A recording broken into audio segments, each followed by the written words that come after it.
Good evening, and I want to convene the regular meeting of the Brattleboro Selectboard for Tuesday, March 5th. We know the meeting has been properly warned because we were here at 6 o'clock for an executive session. Our first order of business is to approve the minutes of the February 19th meeting. Would anyone like to make a motion? So moved. We have a motion to approve the minutes of the February 19th meeting. All those in favor, please say aye. Aye. Anyone opposed? Motion carries 5-0. Chair's remarks. I have a couple of things. One of them is today is Election Day, if you did not know that. And you have about less than 45 minutes to make it to the polls. They close at 7. And the polls are located at the American Legion, which is on 32 Linden Street, which is right next door to the Municipal Center. And it's your chance to vote for members of the Select Board, the School Board, and town meeting reps. So make sure if you haven't voted, you still have time to get there. And one other comment that I have, and I've talked about this a couple of times at our meeting. There was a police raid on a house on Oak Street on Thursday, and I have been talking about that because I'm a neighbor. So I just want to take just a little bit of time right now to thank the people that were involved in that, the law enforcement officials, Brattleboro Police Department, Vermont State Police Drug Task Force, the FBI, and the U.S. Attorney's Office. It would not have ended without their support and their intervention. And I spent a lot of time talking about this to people, and it wasn't just an Oak Street issue. The house was located on Oak Street. A lot of illegal activity was happening on Oak Street, but the people that were engaged in the illegal activity were also doing other really bad things throughout our town. So it's something that I think was a good thing that it was shut down, and I think it, not just because I'm a neighbor, but because... Instead of saying bad, would you just be specific about what charges you're Okay. accusing them of? Okay, so I just want to, not just as a neighbor, but as a community person, I want to thank the law enforcement officials for making the effort on our community's behalf. And again, we could not have done it without them. So that's what I have to say. I know the town manager doesn't have any remarks. So does anyone else on the board have anything that they like, committee reports? No committee. Nope. Great. Thank you. Now's the time in the meeting for public participation. And this is a time where people can make comments or say something about things that are not on tonight's agenda. What I would ask is that people can keep their comments to about 2 minutes. That helps us move along because we have a big agenda. And I would also ask that if you come to the microphone that you give your name and where you are from. So is there anyone who would like to make a comment about something not on tonight's agenda? Terry. Terry Carter, and I'm a rep for District 3. And first of all, I just want to make a personal comment. I cannot believe an O'Connor is not going to be participating in our local government. We will see how long that lasts. But I want to thank you and your parents and Kevin for your years of serving our community.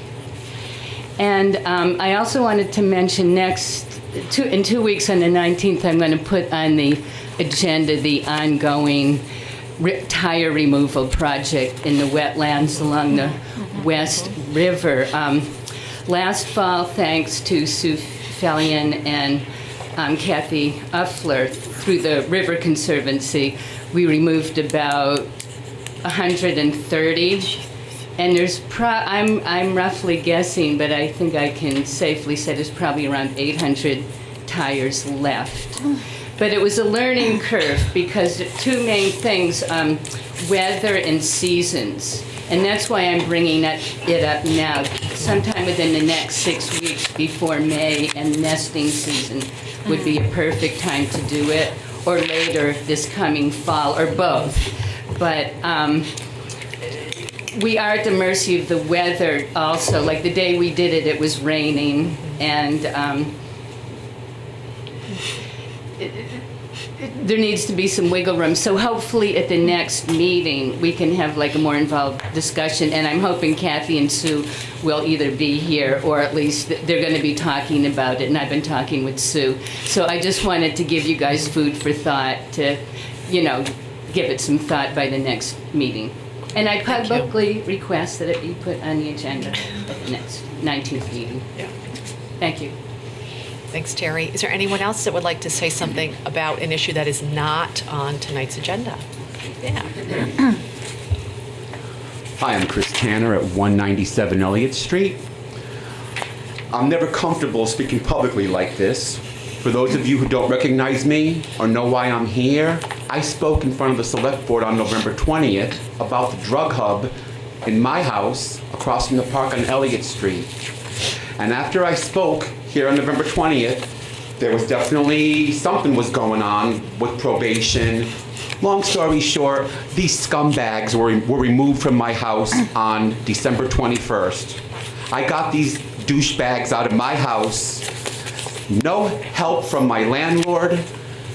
After I was on television here with you people, I had people approach me on the street. I had this one woman with tears in her eyes say, "The same thing is happening to me. They put these junkies in my building." She said, "It's so bad they're even stealing my mail." I said, I know.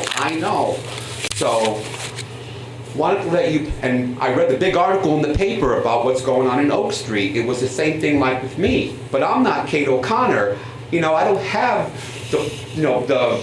what's what I'm looking for, the popular, people don't know who I am. I have to really work to get myself heard because I was not being taken seriously except by the police and you people. And after these people were removed from my house on December 21st, they were put in a motel room on Putney Road.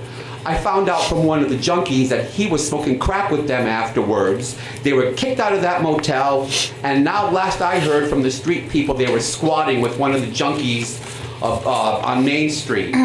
And someone said to me, "You can't call them junkies, they're addicts. I'll call them anything I want because I am so done." My house is peaceful and quiet again, thank God. Christmas Eve, I slept in heavenly peace that night because it's been a year and a half of door slamming, constant traffic, nightmarish. With that said, I said to my landlord, Mark Reffy of Dummerston, Vermont, I said, "Mark, I hope you're not using the same agency to put," because the elderly woman next door to me moved out in the middle of the night last week. 2 long-term sets of elderly tenants left my house because they were driven, they couldn't handle it. I said to my landlord, "I hope you're not going to use the same agency that you used to put these junkies in downstairs." And he said, and he was disingenuous or whatever. And I said, and he goes, "I'm using Groundworks." And I said, "Well, I hope you're going to try to screen." And he has not been honorable with this whole situation.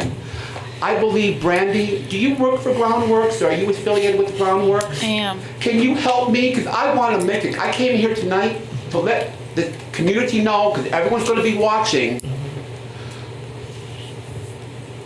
I don't want any more junkies put in my house. I don't want any more alcoholics. The guy before these 2 junkies, his name was Jay Dodge, and don't worry about me saying his name because he's probably dead now. I found him in a pool of blood. He lay in a pool of blood underneath me for 12 hours, and I was the hero who got the police there. I had to deal with all this for a year and a half. I want the Groundworks people to know they better screen who moves into my house next. I don't care if they're felons, because I know felons all over this community, and I'm cool with all of them, but they better be decent human beings who can handle their garbage. I don't want junkies in and out of my house. And my landlord said to me that the reason that we couldn't get these people out was because of racism. If we went to court, they were going to play the race card. Race had nothing to do with this, with these people downstairs. Had to do with just, well, all the things I told you. Yeah. So, Brandy, like, What do I do as a citizen? Like, everything's about protecting these people's rights. And I want to know who's moving in next into my house. I want to know who they are, because some people in this community put up signs that say, no importa de donde, blah, blah, blah. It doesn't matter who you are or where you're from. No, it matters who you are. It matters where you're from. It matters where your money comes from. What is your purpose in this life? What do you give back to your community? I'm done. So, Yeah. Josh Davis and all you Groundworks people, Turning Point, Pathways to Alliance, I don't know who is putting these people in my home, but now you all know new tenants are coming into 197 Elliott Street, and I'm going to make sure, as God is my witness, that these are decent people and none of this nonsense that you had to experience on Oak Street, that I had to experience on Elliott Street, that all the decent people, we've all... Nothing will undo the thousands and thousands and thousands of dollars that moved through my house with the drug dealings downstairs. And if anybody wants it, and I'm going to wrap this up, after I spoke last time, somebody put a comment on YouTube about me saying that I was crazy and these people downstairs were wonderful and they're homeless because of me. Oh no, the proof is in the pudding. These people, how did Groundworks, how did they put these people in there? Who's screening these people? I want to know who's screening these people, who's making these decisions to put these scumbags in private homes unsupervised, because it was a free-for-all in my house. So, Mark Reffy, the whole town's watching now, Mark. If you put in more scumbags into my house, I'm coming back here, and I've initiated an investigation into what happened because something was rotten in Denmark. This whole thing was, and even now they just want to sweep it under the rug and keep moving along, but I couldn't bring the police reports with me that I brought last time, but Hey, Chris. it's bad. Chris. So, Thank you. Let's keep the 197 Elliott Street space drug-free and clean and decent for the whole, because it's right across from the park. Oh, and the new people who moved in downstairs, they found syringes under the bathtub. And after these people were kicked out on Thank December 21st, somebody was knocking on the door New Year's Eve, some big black guy in my truck, okay? And I'm not racist, I'm really not, but I'm just saying, this is what's going on. And I'm still, you wouldn't say to a woman who got raped 6 months ago, get over it, it's been 6 months. Okay, I'm still Chris, getting okay. myself calmed down. Thank you, Chris. Okay. Thank you so much. seat. Brandy? Thank you. Oh, you Not right now. just but let yes. me know, though, what's Fantastic. going on, how this is going to Okay. work, because I want to know who these people are moving into my house. Well, I'm done with criminals. You know where to find me at the drop-in center. Let's take this I don't know where to offline. find you. I just said at the drop-in center. The drop-in center, you call the drop-in center. Chris, there's we're different done people there tonight. all Yeah. the time. We're We'll done. figure this out after. Sure. Thank you so much. Thank you, Chris. Thank you so much. Thank you. Okay. Would anyone else like to make a comment about something not on tonight's agenda? Yes, Ricky. Fancy. Hi, I'm Ricky Rosati, and I did run for District 2 rep, and as a write-in for Public Funds Trustee and for the Select Board. And I would motion for there to be an open public comment time, like there is now at the beginning, but also again at the end, to cover if there's any additionally inspired last comments. And a few of notes I would like to share with people to be informed about are some of the 2019 budget proposals that are really important details to not overlook. That being, there is a 20% reduction proposed going to the kids' place and hospice, and over $100,000 on road salt that is a toxic pollutant that leaching into the environment that can also be a hazard to dogs as they're walking, and then if they lick it off themselves later. And we should really invest in environmentally safer salt. And also, I'm anticipating speaking more about the police budget, but that's going to be discussed more later tonight anyways. So just to focus on that, there is representative town meeting on the 23rd, I'm encouraging people to protest for demanding direct democracy, because Brattleboro is the one and only municipality in Vermont to ever have a representative town meeting, and that is taking away the direct vote from the public. And in order for the public to really be heard and make the progress we deserve and need, we need to be able to vote for ourselves, because it's a complete illusion to think anyone else can vote for us. They're only speaking from their own experience, and from listening to most of the speaking with people, the representatives that will speak back with me, what I'm hearing them say is really not coming from a progressive point of view. They're not speaking on behalf of people underfunded and poverty, and who are really just too marginalized in society. And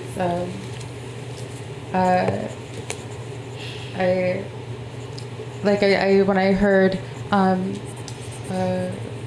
Ms. O'Connor speaking about the raid earlier, I really would appreciate if, instead of using terminology like bad to describe people, just to detail in a neutral way what the charge accusations are, if you feel like that's important to share, because to just give a biased persuasion towards people isn't really helpful.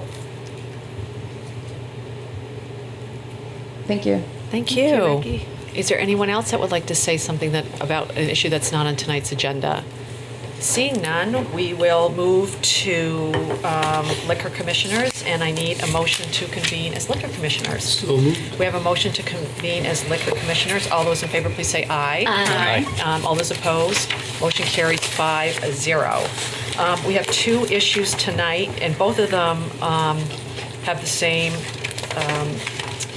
circumstances.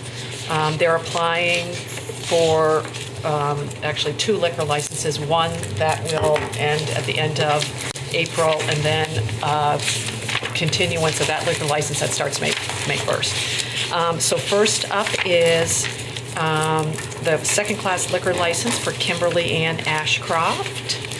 And we have a really stupid question for you. You can come right up to the seat, too, if you like. Is it Coop or co-op? Okay. We've been discussing that at each meeting, and then we thought we could ask you. Yeah, it is Cooper's Coop on the avenue. Yeah, so it's Cooper's Coop. And if you want to tell us a little bit about your store. We know that It's a going through family-run transition. store. We bought Avenue Grocery, and it's going to be a carry-out deli that has breakfast, lunch, and dinner, hot foods, as well as sandwiches, liquor, bread, milk, eggs, cheese, your essentials that you might need in the middle of a snowstorm or what have you. And then you can stop in if you're running late from work and pick up dinner as well. Now, what are the hours and days of your being They're going to open? be 7 to 7. We haven't figured out what day of the week we're going to be closed. It may be a Monday, but it'll be 6 days a week. Great. And your plan is to serve alcohol, or Yes. not serve, sell alcohol. Sell, yes. Yes. And the town staff has done what they need to do. We've done our review of all the information. Police and fire are recommending that these be approved. And as you pointed out in the opening description of this, because of the time of year that this is happening, both this one and the next one, our staff recommendation is that the select board approve the issuance of the license for the period between now and April 30th, and tonight also approve the renewal of that license for the next year. Thank you very much. Yeah, pending, just like we did at the last thing, pending Yes. all the information, or all the information on the application. That's correct. given to Yeah, there's actually, the conditions are stated in the motion. Yeah. Yeah, a couple questions. One I think is pretty easy. You said you're going to be selling liquor, but this is a beer and wine license, you know that, right? Yes, beer and wine. You don't say Yes, anymore. yes. And I see you put a deck on. We did. What are your plans for that and for the sort of don't know if it's would consider back room, the west side room that was remodeled recently. Anything different?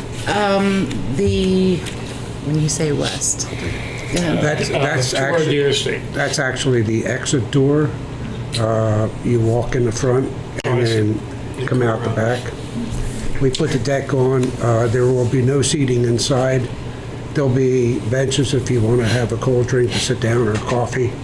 But there'll be no tables or chairs on the deck. It's actually an exit point. When I saw that going in, I thought, oh, they're expanding the place. I was hoping. No. we would have loved to have expanded, but no. Can you get a permit, or that's just you can't do it there?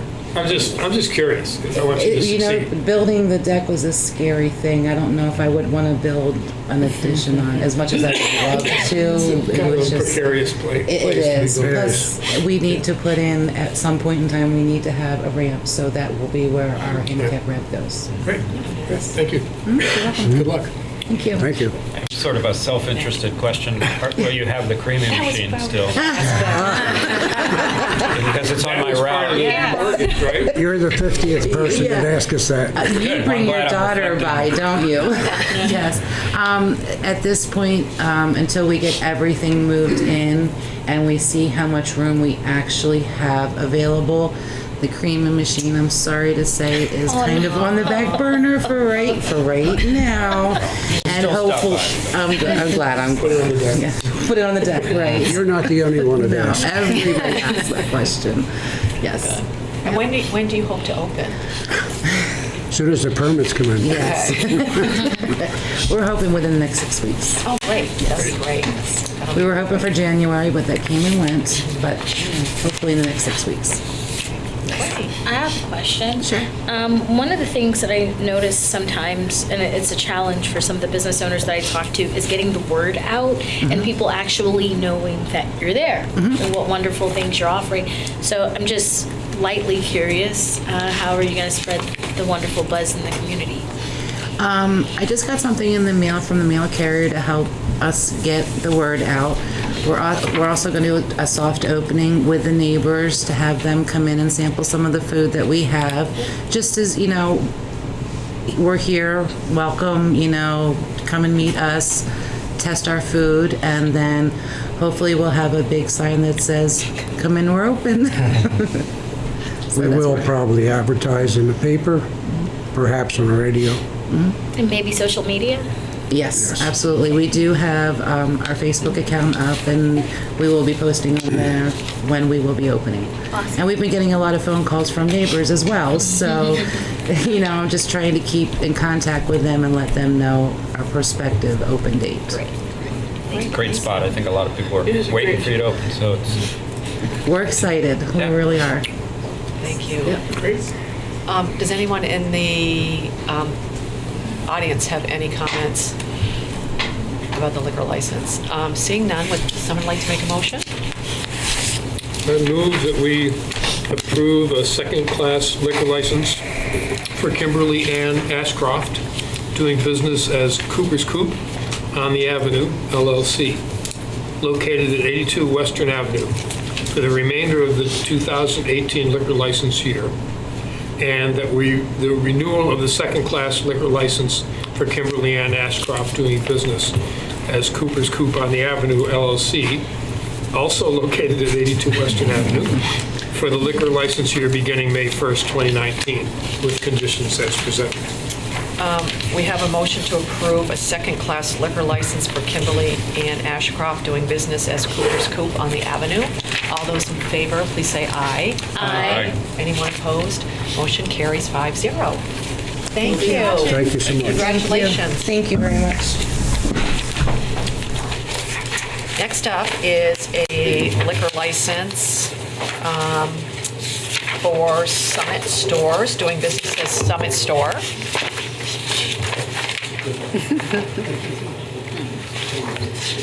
Hello. Hello. If you want to introduce yourselves and tell us what you're up to. Sure, my name is Mark Graham with Summit Stores. I'm the operations manager for our convenience stores. This is Sean Perro, he's our multi-unit supervisor. We are on 1114 Putney Road, We took that location over, we own the property, we had a dealer in there. They chose not to re-sign their lease, so we're gonna take it over.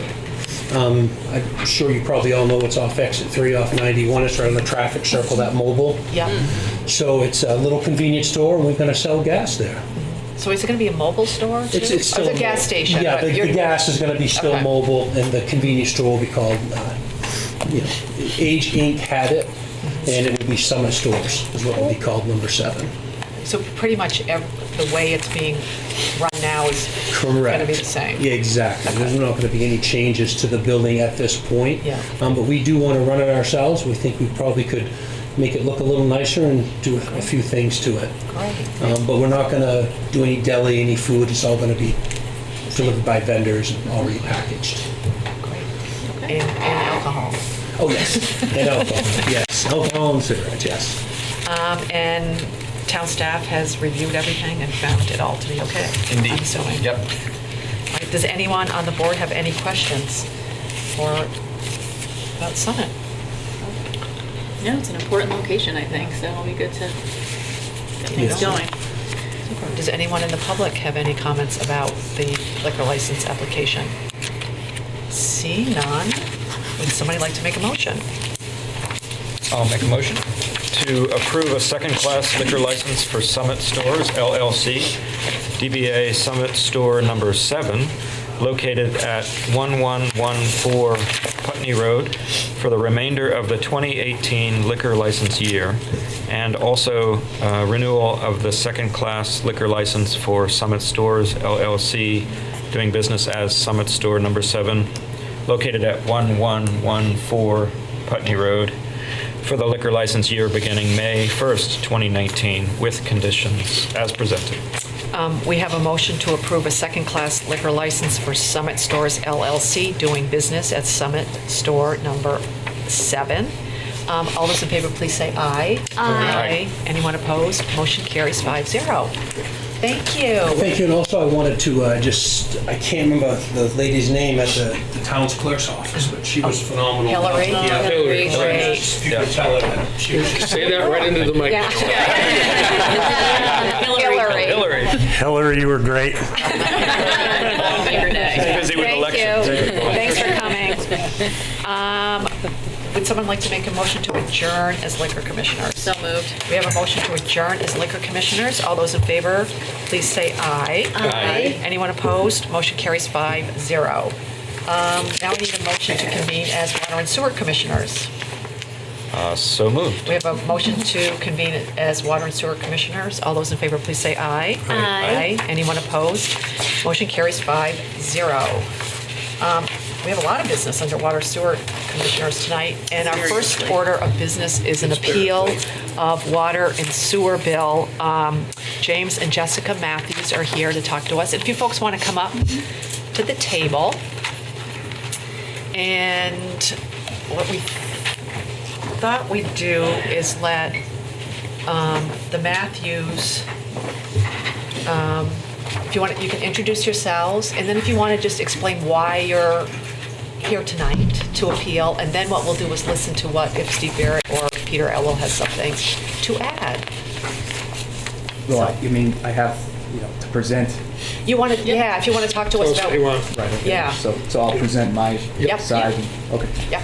All right. So And then we have, just so you know too, is we have like 30, we have all the documents that you have, we have. So You've read it all and seen it all. Yeah, so you're speaking to people that have read what you're saying, so we sort of clued in. Okay. We'll start by introducing ourselves. Thank you for giving us this opportunity to speak to you tonight. This is my wife, Jessica. Hello. My name is James. We own 3 multifamilies in town. One that we're most proud of, 263 Canal Street, Edward Jones Building, where counselor helped me close on that one. We also, if you take a walk up High Street between Bullock and Whipple, you'll notice 98 High Street. This is the house my wife was born in. 102 High Street was her first purchase. Next house my best friend just bought last month, 108 High Street. Then there's another house, and then there's 118, which we purchased last year. So it's important to us, the properties and the tenants that we have. And as we heard tonight, people aren't happy in town. So we take great pride in what we give our tenants, and how we conduct ourselves. We pay our bills on time, and we've never had any issues with any utility bill of any kind until this bill. So, as you said, you have some understanding of how it began. So on the 29th of December, I received a notification from the Public Works Department warning me that my quarterly water usage was unusually high. I called the department and spoke with Ray Penson and learned my building had consumed 196 units, which is equivalent to 146,000 gallons of water, or nearly a quarter of an Olympic-sized swimming pool. With limited understanding of water usage, I asked Ray to explain to me what could have reasonably caused 146,000 gallons of usage. Mr. Penson suggested that there could have been more people doing laundry, or people washing vehicles, or filling up kiddie pools. I found this to be an unlikely explanation, as the quarter ran from 9/17 to 12/14. Mr. Penson asked if I had any hot water tanks that had failed, which I advised no. Mr. Penson asked if I had anything happen to the heating system, which I answered no. I asked Mr. Penson to reasonably explain, based on his experience, how my building could have used this much water.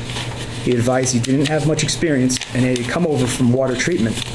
Mr. Penson continued, I really don't know, quote, I really don't know what to tell you other than the meters don't fail often, and if they do, usually it's in your favor. The letter I had received from the town indicated that they offered an inspection of the property to identify leakage issues. Mr. Penson and I scheduled this inspection to be completed on the 9th of January. On this day, I met with Mr. Penson and his assistant Hunter. The following are my detailed notes of what was found at the inspection. It should be noted that Mr. Penson did not take notes during the inspection. Unit number 1, bathroom sink was fine, kitchen sink was fine. The shower was dripping, less than 15 drops per minute. Estimated usage, 27 gallons per month, and that's town-provided documentation. Unit number 2, bathroom sink okay, kitchen sink okay. Shower okay, toilet. There was a slight leak, as evidenced by the bowl water having a faint trace of blue dye. 3rd unit, bathroom sink.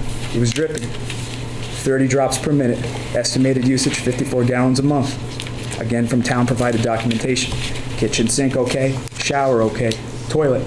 On first flush, took several minutes to fill. On second flush, it ran and would not stop without jiggling the handle. Estimated usage, 50 to 400 gallons a day, town-provided documentation.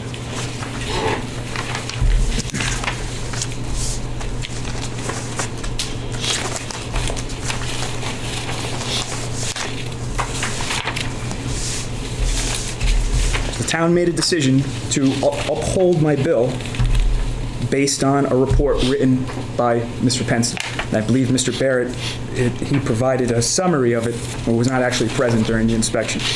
I have a few problems with what Mr. Penson found in his report that were not based on facts. And it should also be noted that we had contentious conversations with both Mr. Penson and Mr. Barrett, where they were unprofessional and unprofessional to where I wasn't going to bring it to the town's attention. But my concern is that they had a problem with me. And I believe that these opinions that are in here, these are not based on facts. These are based on an opinion from Mr. Penson of what he observed. Mr. Penson has no formal training as a plumber. He has no certifications. He has nothing that can determine better than I can anything about water leakage, document the amount of usage that's going to be made. The first thing, as you have seen it, we talked about the average of 10 billing quarters indicated the usage was 51 units. That's a little misleading because that was taken by the prior to me owning the building, that was a prior 10 quarters. So I don't know how many people lived in the building. There's 3 units there. I don't know if there were 20 people living there. I don't know if there were 10. So it doesn't really help me to say that there were 51 units. There is a number that's interesting that over the decade of the town provided every quarter, going back a decade. It's interesting because if you add all these up without the 196, it's 32 units a quarter. That's an important number I want you to keep in mind. The second thing that Mr. Penson had here that was concerning was the inspection began in the basement. Basement was clean and dry. Water meter turning, not making any strange noises. 2 washing machines in the basement. Steam heat not working. Coda and Coda fixing leaks. That was an assumption made by Mr. Penson. That is not correct. The reason that Code and Coda was there that day was because we had split systems in the second and third floor. I don't know if you have any experience with split systems, but it gets really cold. They tend not to work as well. And you have to have a second heat source. The prior landlord put these split systems in. I would never have done it in this building. It's not insulated properly. So on that day, we had Coda and Coda come to turn on the heat to the second and third floors. What happened was the pipes that hadn't been used in probably 3 years, 4 years, condensation began, and they began to drip. So there was no leaks that were there. Again, they're using that as a suggestion of how we use this many gallons of water.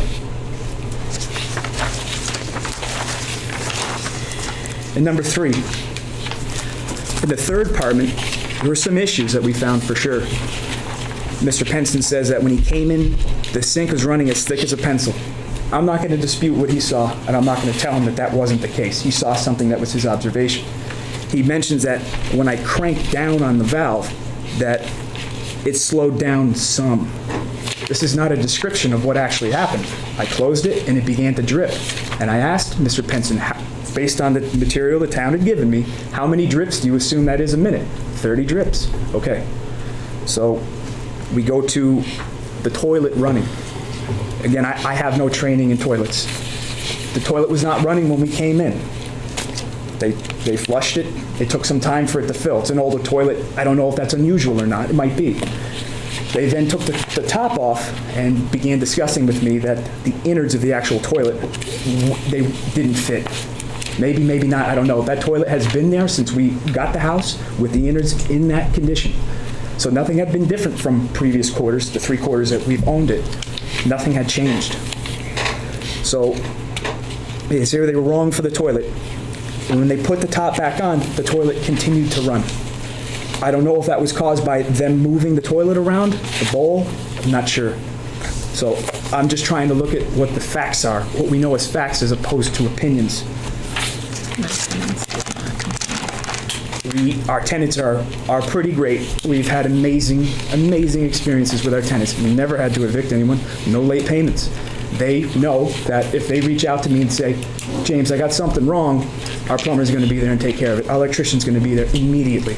And that's how we do business. So we had asked our tenant on the 3rd floor, have you experienced any issues with the toilet? They say yes, occasionally we'd run, we jiggle the handle, it would stop.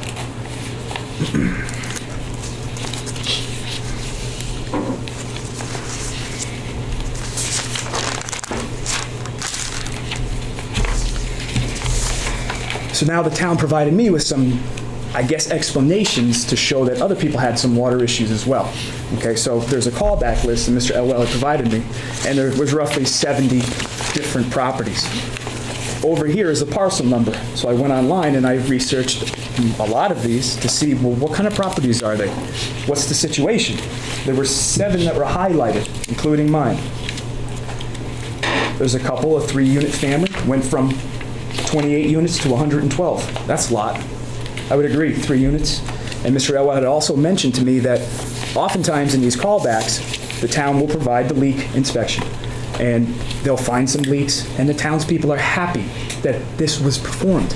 I can understand that, Mr. Elwell, when we go from prior usage, the first 3, prior usage, 7 to 12, prior 11 to 34, prior 12 to 19.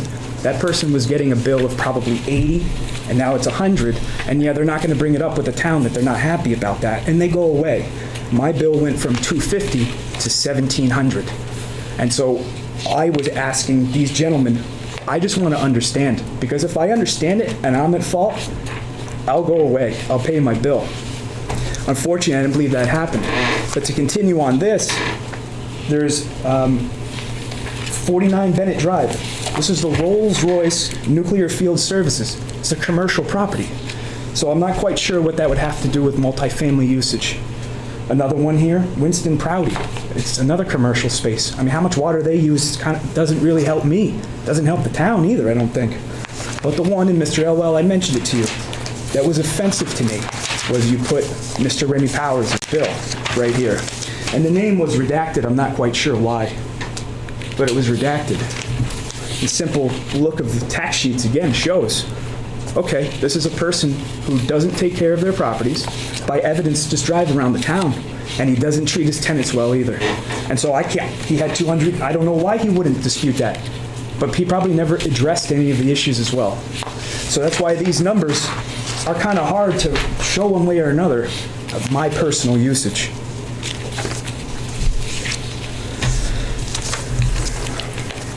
So the gallons per day. I've learned so much about water usage during this. I will tell you, I probably am a little bit more of an expert. The town provided me this. This is freehand math. And what they say is 8 residents, 80 to 100 gallons per person. That sounds reasonable to me. Here's the problem. This was town provided. 50 to 75 gallons. Amount of water an average person uses in a day. Here's how to use less. Well, the same town-provided document on the next page says average person in the United States uses 80 to 100 gallons. So again, I have frustration over I'm not being told of why something happened, and any of the evidence to suggest why it's happened, it's arguing in itself and not being clear. But this is what's interesting. Last quarter, same tenants. So this would be the best thing to be able to tell. 32 units is what we used. 32 units divided by 24,000. 32 units either equals 24,000 gallons of water. You divide it by 8 people. That's 3,000 gallons per person.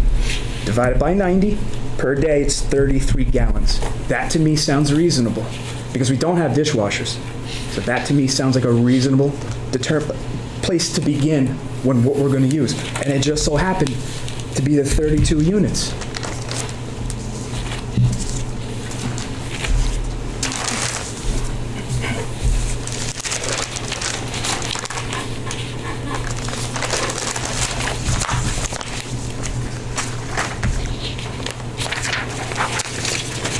To further the frustration, on 1/24/19, I spoke with Mr. Barrett about the dispute process and asked if there was a report completed by the town of the inspection. Mr. Barrett told me an inspection was done and a report showed I have all these toilets leaking. Mr. Barrett continued that the bottom line is, quote, the water went through the meter doesn't lie, and it can show us times of flows, and there was an increase, and so the water was consumed. I explained to Mr. Barrett that his justification for how my water usage was metered and tracked was impossible, as my water meter was in use at the time was several decades old and not capable of providing the data that Mr. Barrett was referring to where they can actually plug into it and see. That would have been helpful to me again. Once learning that his assertion was false, he told me that the older meters only account for 80% of usage, suggesting I had used nearly 30,000 more gallons, but the meters were 20% inaccurate. If this statement is indeed true, I can't imagine how the town of Brattleboro can possibly tell me that my water bill can't be adjusted from an outrageous $1,700, knowing that there are hundreds, if not thousands, of meters that are undercharging residents for their water usage by 20%. In other words, providing essentially free water.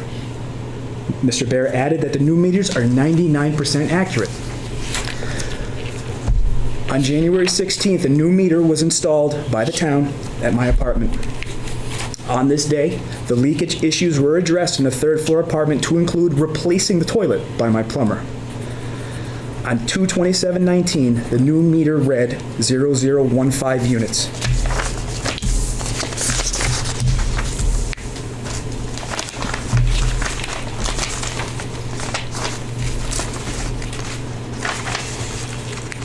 I would have to, and this is a new meter, Mr. Barrett, so I'm not sure. I want to know that I am reading it correctly so that my information is correct. It would be the dash, dash, dash, dash are the 4 that would represent how many units I used. So it says 0015. Okay. Because I hadn't seen a new one, and I had asked Mr. Penson how it was supposed to be read. So that means that 15 units of water had been used since it had been installed.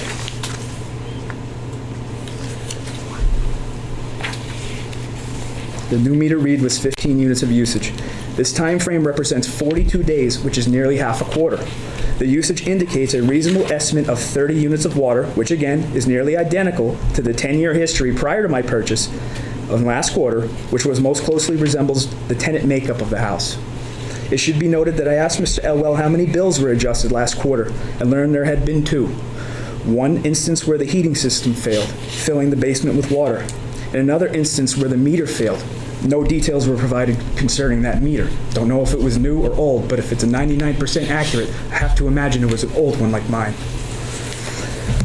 On 2/15/19, I made a good faith payment of $467.40 as an estimate of actual usage, which was 45 units of water. I arrived at this number by averaging quarterly water usage for my building dating back to 6/18/2007. It should be noted that the highest quarterly usage during this 10-plus years of history was 78 units, with the average being 31.5, not including the 196 units. I told Mr. Elwell that I was making a good faith payment and asked not to be assessed fines for delinquency, a courtesy that was not extended. We believe this is further evidence of the town's unreasonableness in this matter. In conclusion, we do not believe the town has acted responsibly in addressing our concern over our water bill. The town was unable to provide reliable documentation as to how this bill could be so high. And to close, I have concern, again, because we have had, every conversation I had with the town was recorded. I have them if you would like to listen to them. I'm not making a formal complaint because that's not how I operate. But we were treated disrespectfully and unprofessionally and hostile. And I'm worried. We want to continue buying properties in Brattleboro. We've bought 2 in each of the last 2 years. I want to continue making our town beautiful because it's very unique, very special. It's these types of things that are going to make me say, I'll go to Keene, I'll go to Greenfield, I'll go somewhere else. I'll deal with the taxes, I'll deal with everything else here because it's a beautiful place. I don't want to do that. And so that I ask, this was the end, but I don't know how it can be addressed in terms of they're threatening to shut my water off. As I got the late bill notice, I am now delinquent in paying, which I never have been in my entire life, but I'm now delinquent because I have now been hit with an additional $200 in fines and fees. And I ask, at the very least, that that be waived should the town find that I'm unreasonable. That's it. Okay, thank you. I think at this point, I don't know if there's anything Steve wants to add or Peter wants to add. I'd like to speak to the sort of level playing field that we try to maintain in these matters, and then Steve may want to add details specific to this property and this particular bill. But I'd like to stress that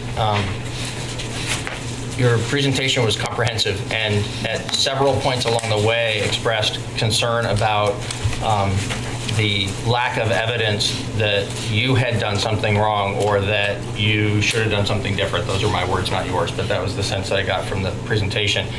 And I want to make clear that we're not suggesting that.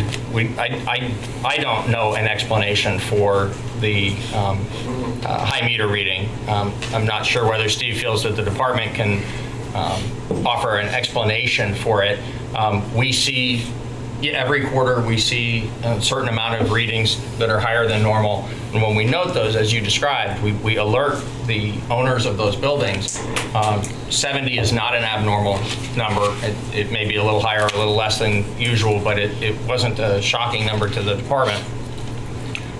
Everybody who gets, when the meters are read, everybody who has an abnormally high reading gets a letter saying, your meter read high, you may have some leaks, you may have some other issues you need to address. Please let us know if you want us to come out and do an inspection.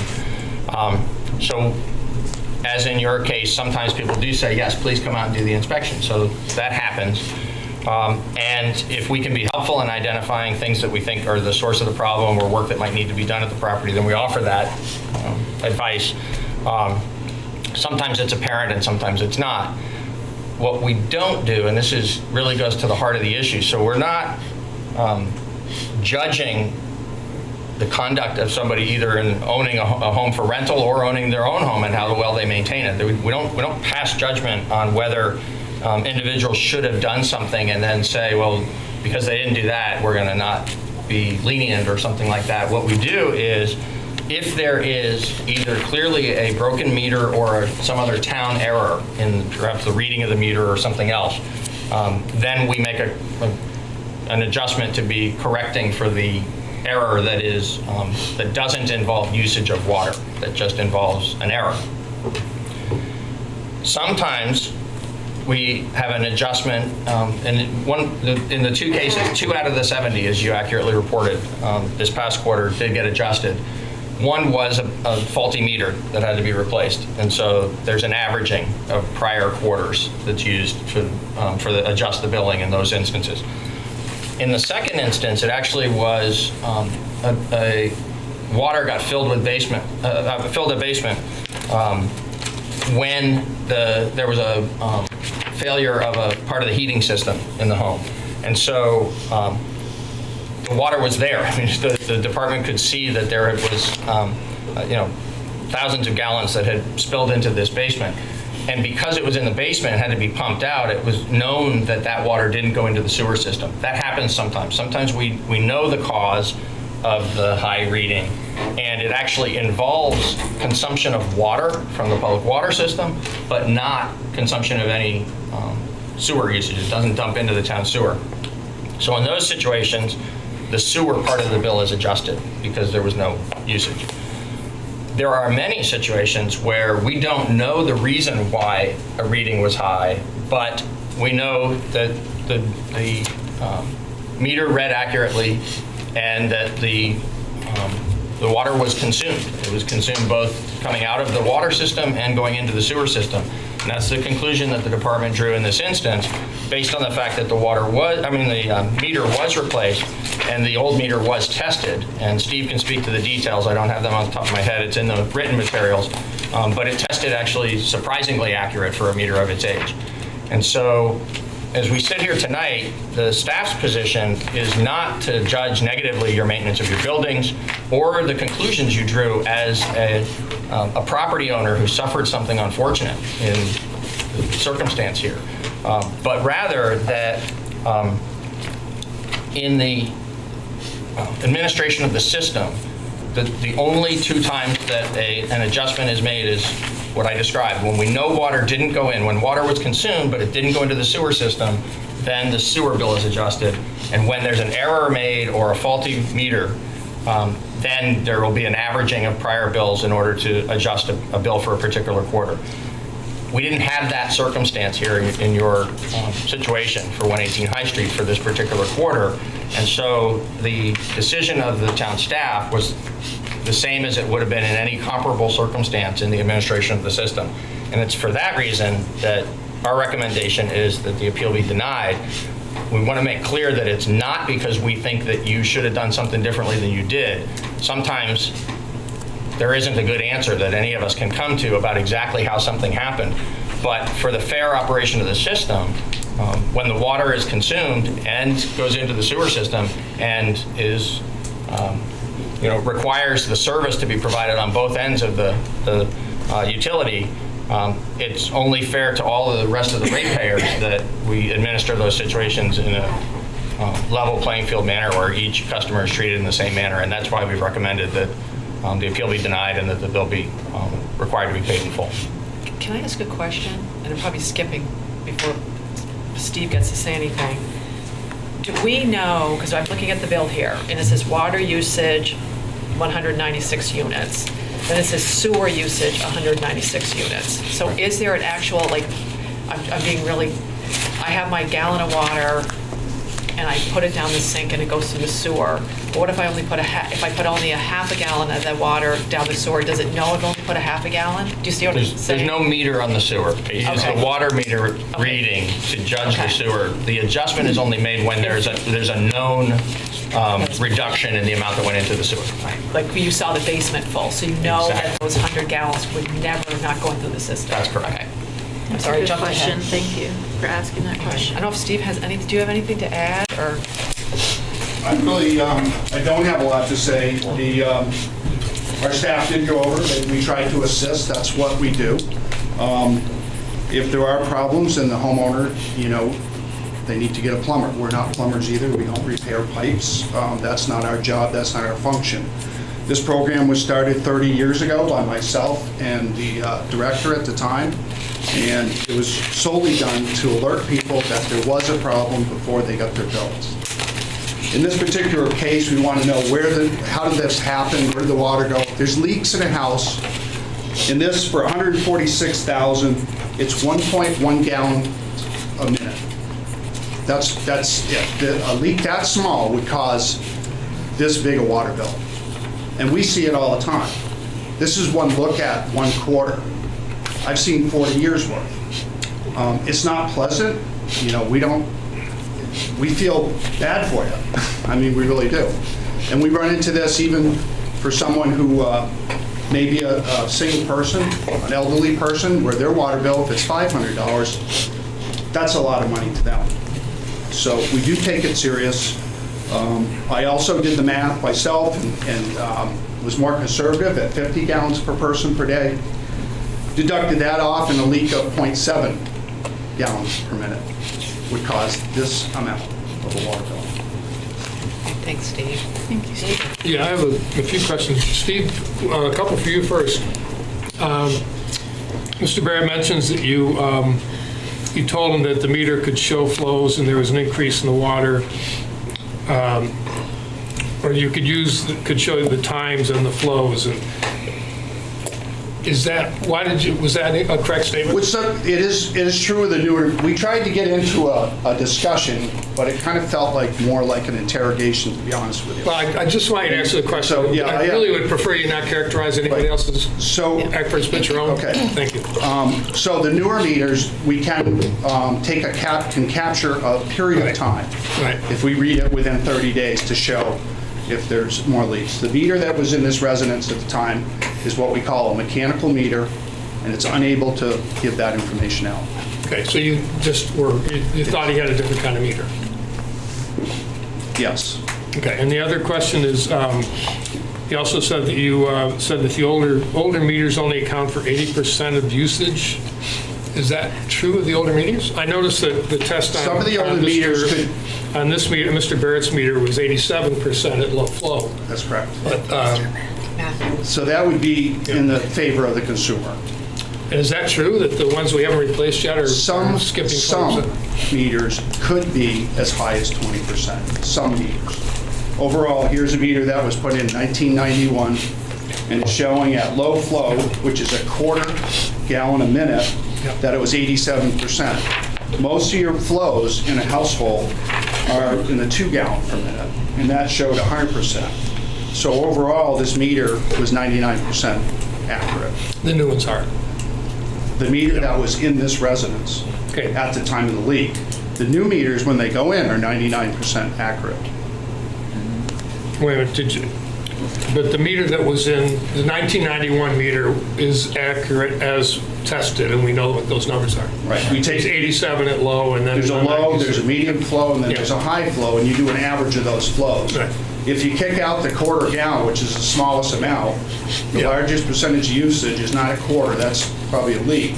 That was in the consumer's favor. If it was only a quarter gallon per minute, it was only 87% accurate. Yeah, I think these two statements they're not really precise, and I think it leads to confusion, and we wind up getting, people misunderstanding it and having a different way of seeing it than your intention. So I just wanted to point that out. Thanks. Yeah. I have a question. Sorry, David. Go ahead. Mr. Matthews, we've got a memo here from Mr. Barrett on the 24th, and I think you've had all these documents. It says that you, to him from Mr. Benson, that you replaced a toilet and had 2 others fixed and a leaky faucet fixed by your plumber? That's correct. We didn't have 2 other toilets fixed. We had 1 toilet fixed and the sink fixed. We had 1 toilet with a problem. 1. So you had 1 toilet replaced, 2 others were not fixed? There was no issue. Okay, well, it just says that 2 were fixed. Correct. Okay, so that's not It was accurate. 1 toilet that was fixed. And then my last question is, where do you think the water went? I don't ever think it went through. Do you think the meter I think the meter was inaccurate at the time throughout the, if it's tested afterwards, I can't speak to that. If it comes back that it was accurate when it was taken out of the house, I can't speak to that. the evidence to me is overwhelming that now that everything's been fixed and the meter's been replaced, we're in harmony. The reasonableness, especially when there's no grievance procedure, and I think that you guys should probably institute something, because as you say, we very rarely get these types of, and I had no guidance on what I should do, and I wasn't really getting anywhere with Mr. Barrett in terms of saying, how do I appeal this? So there's no process in that, and I think that's kind of a frustrating thing, again, what you talk about, the knowledge side of it.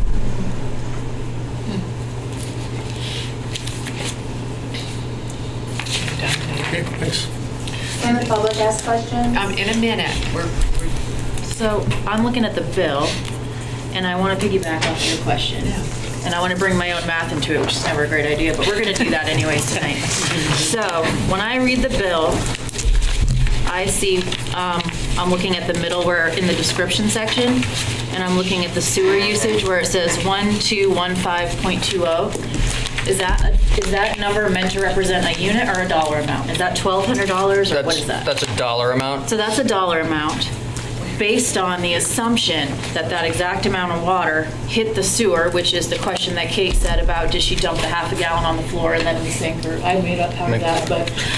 So and when I take that number and I subtract it out, I should be getting somewhere closer to like $556.83, subtracting out that sewer, which we don't actually track, and we don't really know if the water hit that.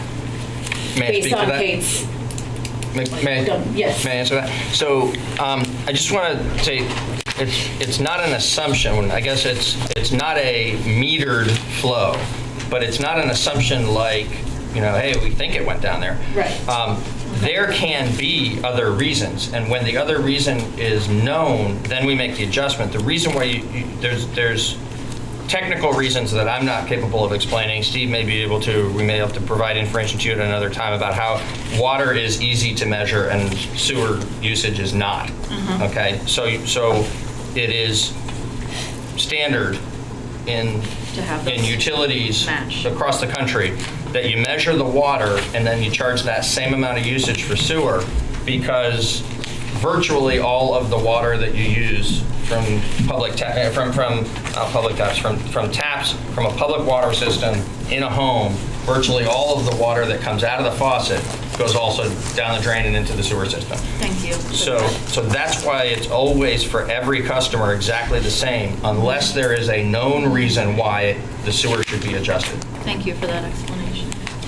And the reason why the dollar figure is so much higher for sewer than for water is because currently in Brattleboro, the rate is I figured that. 2.5 times as high.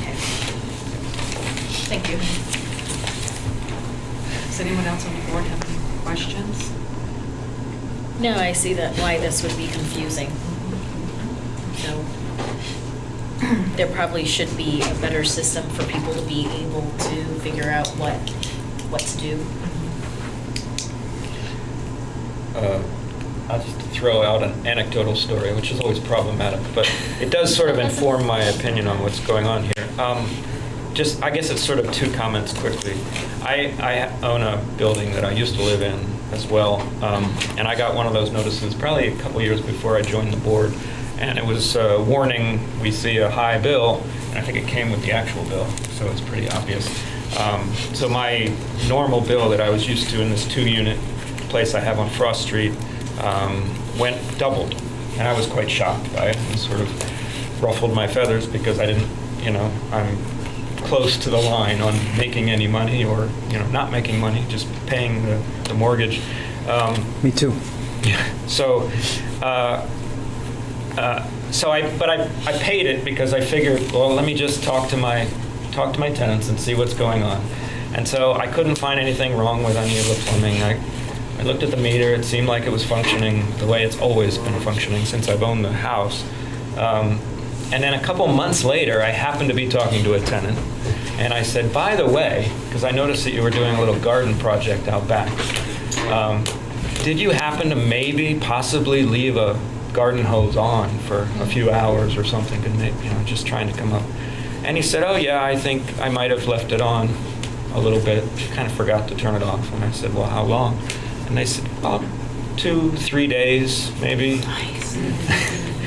So I was like, well, there you go. There's sort of the explanation there. But unfortunately, as a landlord, and I know you know this too, because you try to be a responsible landlord, I try to be a responsible landlord. There are instances where like people are at fault, you can't figure out the fault. It's just still your responsibility to pay for it because it becomes what I see as a cost of doing business. And I understand, looking at your bill, how this can be shocking. But I would hope that, and I really appreciate hearing that you're responsible landlords, and I love the fact that you're buying a few more properties and you're running them really well, and that's what we need here in Brattleboro is responsible landlords. But if we as a board would start to take on a case-by-case basis an upending of our procedures, that would make my case that I felt that wasn't fair to press to the town, because it really certainly wasn't the town's fault that my tenant left a hose on, and I chose not to blame the tenant or penalize the tenant because it was just a mistake. So I ate that cost. We certainly cannot have anybody who feels that they've been aggrieved through the technology or anything like that just coming up with a good faith payment and just say that that's okay, because who is to determine what's a good payment? And by whatever good methodology you came up with to do that, can you see the sort of position it might put us in, rather than addressing maybe procedures, because you pointed out some possible problems with procedures and information, stuff like that. But it's difficult for me to want to make any kind of exception to something that a lot of other landlords and homeowners in this town have already gone through and have possibly, had a case themselves, but have just chalked it up to, well, this was unfortunate. I actually had a different thing where the water heater busted and I had to pay, maybe 30% more after that happened. And gosh, that's like these types of act of God things that I feel like it would be unfair to our other homeowners and tenants and landlords to make this kind of exception. Unfortunately, even though it's a big bill. That's just my feeling. Is anyone in? Am I allowed to respond to any of this? Oh yeah, please do. I'm sorry. Well, I'm sitting here listening, and I appreciate what you were saying. I think one of the interesting things that Mr. Barrett brought up is what he's talking about, the 80% usage. So there's a bunch of water that's not being accounted for. And what you had said, Mr. Elwell, the important part is the accountability of the water being used. That's on one hand. On the other hand, the town acknowledges that there's water going out the window that's not being addressed. And when a water main breaks and 1.2 million gallons of water pour out, and what happened on Main Street here, that there is an infrastructure issue in Brattleboro. If it was something, as you mentioned, sir, about something your tenants did, if I had any indication that that was true, I wouldn't be here. Were you talking about someone leaving a spigot open? That didn't happen in this case. If there were evidence that the town could show me that this had happened, then I would just go away. But anecdotal stories in these circumstances, they're not helpful. I think part of it is that there was a leaky toilet and 2 leaky faucets. And we've had, I don't know how many, I've been on the board now for 6 years. A few. And we've had a few people come in, and it's one of the things I hate most, because everybody has such a compelling thing that they're telling us. But, if we could be doing this all day, or, so we had to say no once to a woman, and it drove me crazy because I was feeling for what she was saying. But at this particular moment, there was a leaky toilet and 2 leaky faucets, which could have contributed to this. And I think it is a hard thing, and I think Tim's right, I know this is not going to help you, but addressing it for future people, what is the process to help somebody, is a really good point that you've brought forward. So at this point, I'm in the side of, I'm not going to be able to vote to abate this. But and it doesn't help you to say, oh, I feel for you. I mean, that doesn't make you feel any better. It doesn't help you. But I totally understand how you feel. But there was a leaky toilet, 2 leaky faucets, which, could have contributed to this. And that's what I mean about the town provided documentation of leaky toilets and leaky sinks. When Mr. Barrett explains water going through and he knows it because that's his field of expertise. I don't understand that. So you hand me something that says this is how much drips are going to cause. That's where I added into my calculation of that 50% more to say there was a problem and I should pay that. But it doesn't seem like the town is being reasonable because you don't want to open up Pandora's box to other people complaining. But there's a difference between a $250 bill and an $1,800 bill. Deshaun, did you want to say something? I was going to say, is there any way possible, at least if we're not going to weigh in favor of, alleviating the bill, that we would, but did you say there was a $200 penalty? It's an 8% late fee and 1% monthly. And, given that they did make a payment to show that they weren't going to be negligent while we're trying to figure this out, is there any way to at least look at that piece of making sure that that's not going to be another cost on top of it? It's a question for the board. I just have a couple of thoughts on that. Oh, wait, Pete. Oh. Well, I was going to say, yes, that's in your discretion with regard to acting as water sewer commissioners. And if I might, too, to frame this in terms of, because you're trying to apply a standard here, so I thought I would, and I believe this is in Mr. Barrett's materials, but what you're really looking is whether there's a manifest error in the billing of this water bill. And when you look at section 18-213, it says if a meter gets out of order and fails to register, the consumer will be charged during the failure at the average daily consumption as shown by the meter when it was in good order. That's if it fails to register. And then the next section, 18-214, talks about all water passing through a meter will be charged for, whether used or wasted. So those are really the 2 sections that you have to deal with in applying the facts that you've received here to your decision. So you said if the meter fails or proves to be faulty or If it fails to register, then you can so- go by the last bill, is what that says. Use average. Average daily Or consumption. average, yeah. Yes, David. But so addressing Shanta's point, I think there are a couple of things here that, although you did get a note from Mr. Elwell that actually these things are due upon presentation, that if we abate the fee, you'll get all your money back, which is supposed to be on time. But having said that, the meter was read on December 14th. The treasurer's office sent a notice on the 29th. In the middle of that was Christmas time, and that's a couple of weeks there.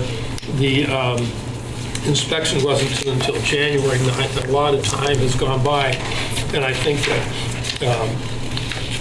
providing a few days leeway for them to pay the bill, I think is reasonable. I would support forgiving the penalty and the interest. I just make it.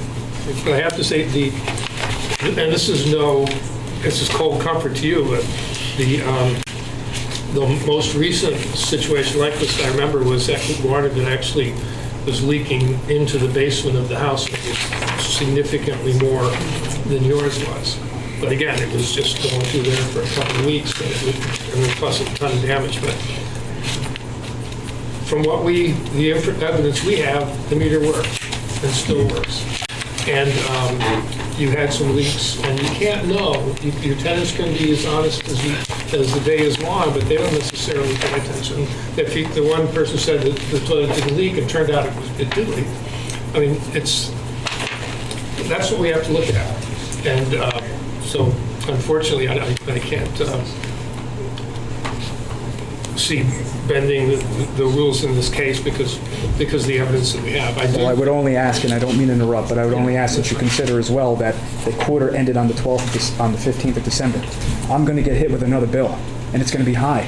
And I asked Mr. Penson to provide me with, when they disconnected the meter, what was the reading? He said he'd get back to me. He never did. So that was going to be my next question of, well, how many units were used between the reading and today? That way I know I got another $1,500 bill coming my way. That's the other side of it. And at this point, though, we can't deal with a bill that you haven't received, that we don't know what it is. But if he had provided me the reading, I would have known what it was. Check on that first thing tomorrow. That'd be great. What steps are we going to take to actually ensure that people, like, if they're trying to own businesses and do the right thing as landlords, how are we going to make our system better, is my question. We have a motion to that effect when we get to motions. I don't think I understand your answer. So, I don't think I understand your answer to my question.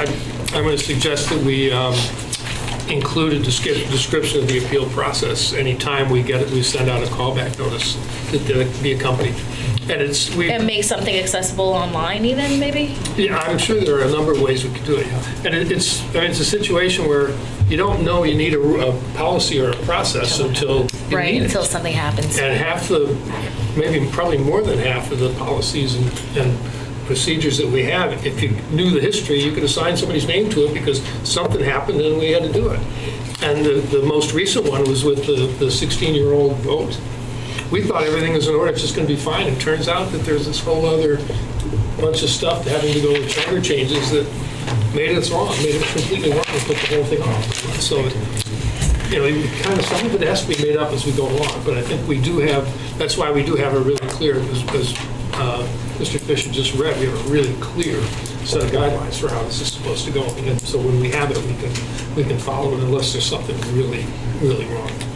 Like if when the meter was taken out and tested and it didn't work, then we say, well, never mind. I mean, and that meter was never provided to me in terms of me being able to have independent tests done, which I would have done. As you can tell, I'm pretty thorough. And I have to apologize to Mr. Barrett if he felt that I was ever investigating or interrogating him. I'm a retired state trooper. So this is why it's thorough and documented.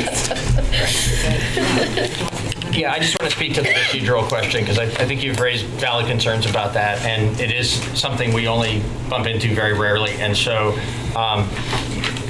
Dave's suggestion is a very good one. We can right now take the step that when we send out the quarterly notices that alert somebody to a high reading, put in information about the appeal process.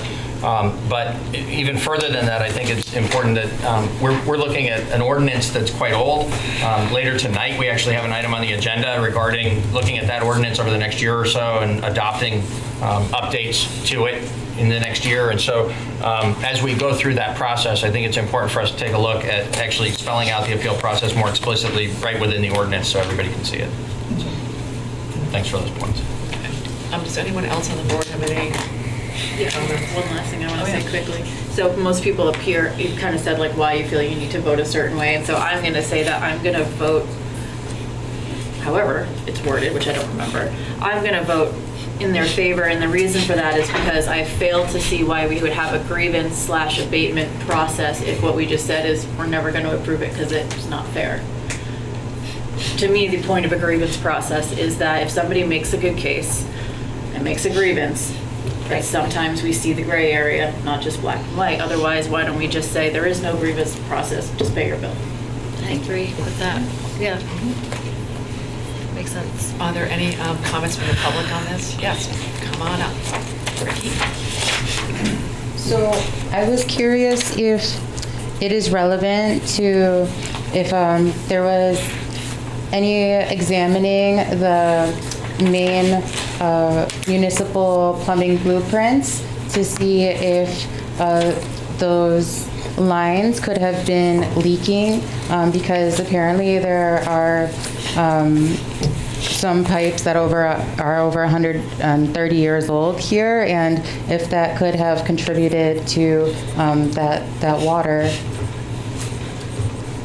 Thank you for that. If so, if that hasn't been looked at, then there should be a pause before the vote to examine that. If I might answer that. Oh, sure. the reason I think that leak didn't occur, and as we were talking about before, was because now that it's been replaced, it's everything's in harmony. So it's not leaking outside the house. The pipe, the lines, like you said, did we know about that beforehand? No, but we know now that everything's normal. With 8 people living in that house, it's normal usage. So it was either the meter was incorrect or that toilet leaked 150,000 gallons of water, and that to me is not reasonable. Well, even if like the meter was correct and even not the toilet, like if there was a line break, like there was how many hundreds of gallons lost on Main Street, like last month too, if those could be connected, and if not that pipe, then maybe a different pipe. Okay, thank you. To that, just if you want me to. Yeah.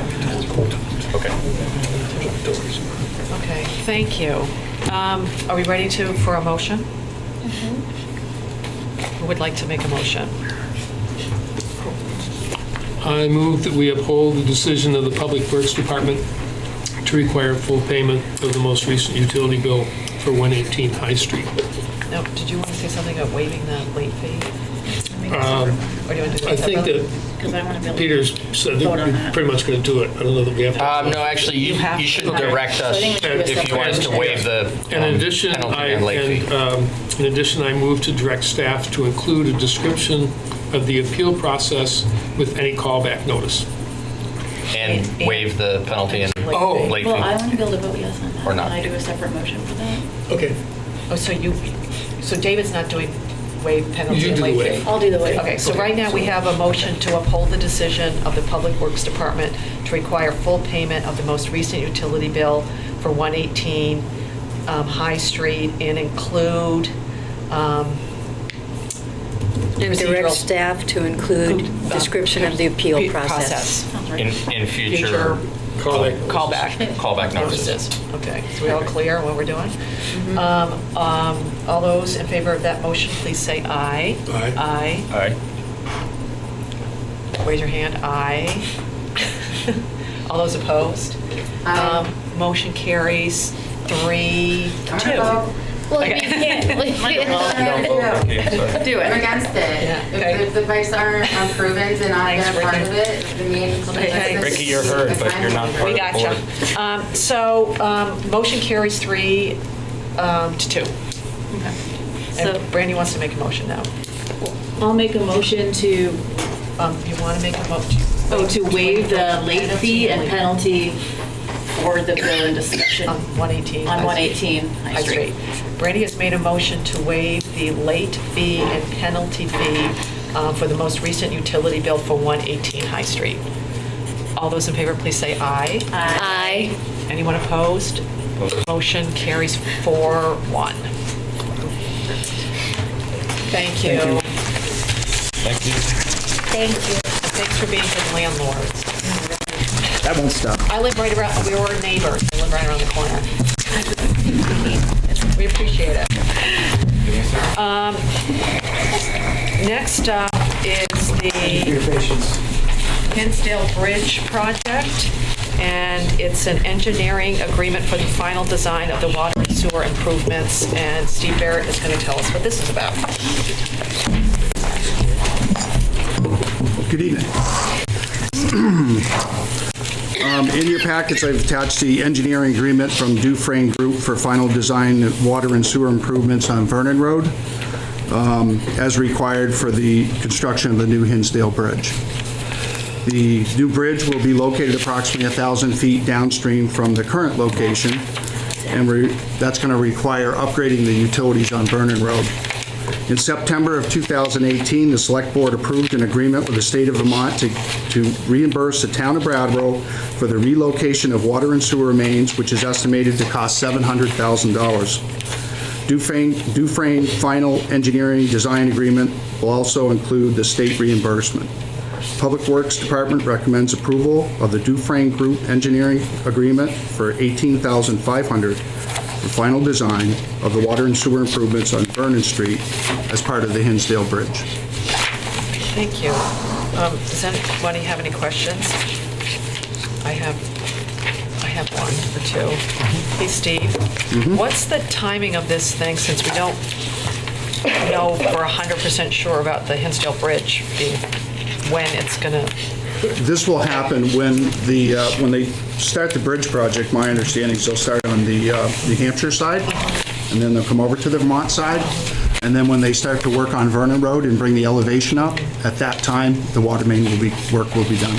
So they're preparing, well, the work they're going to do now is preparing for whenever it's time. That's correct. What they want to do is they need the specifications and the design to put into the bid document so that the work can be done as part of the bridge project itself. Is there a sale by date or a date when the engineering,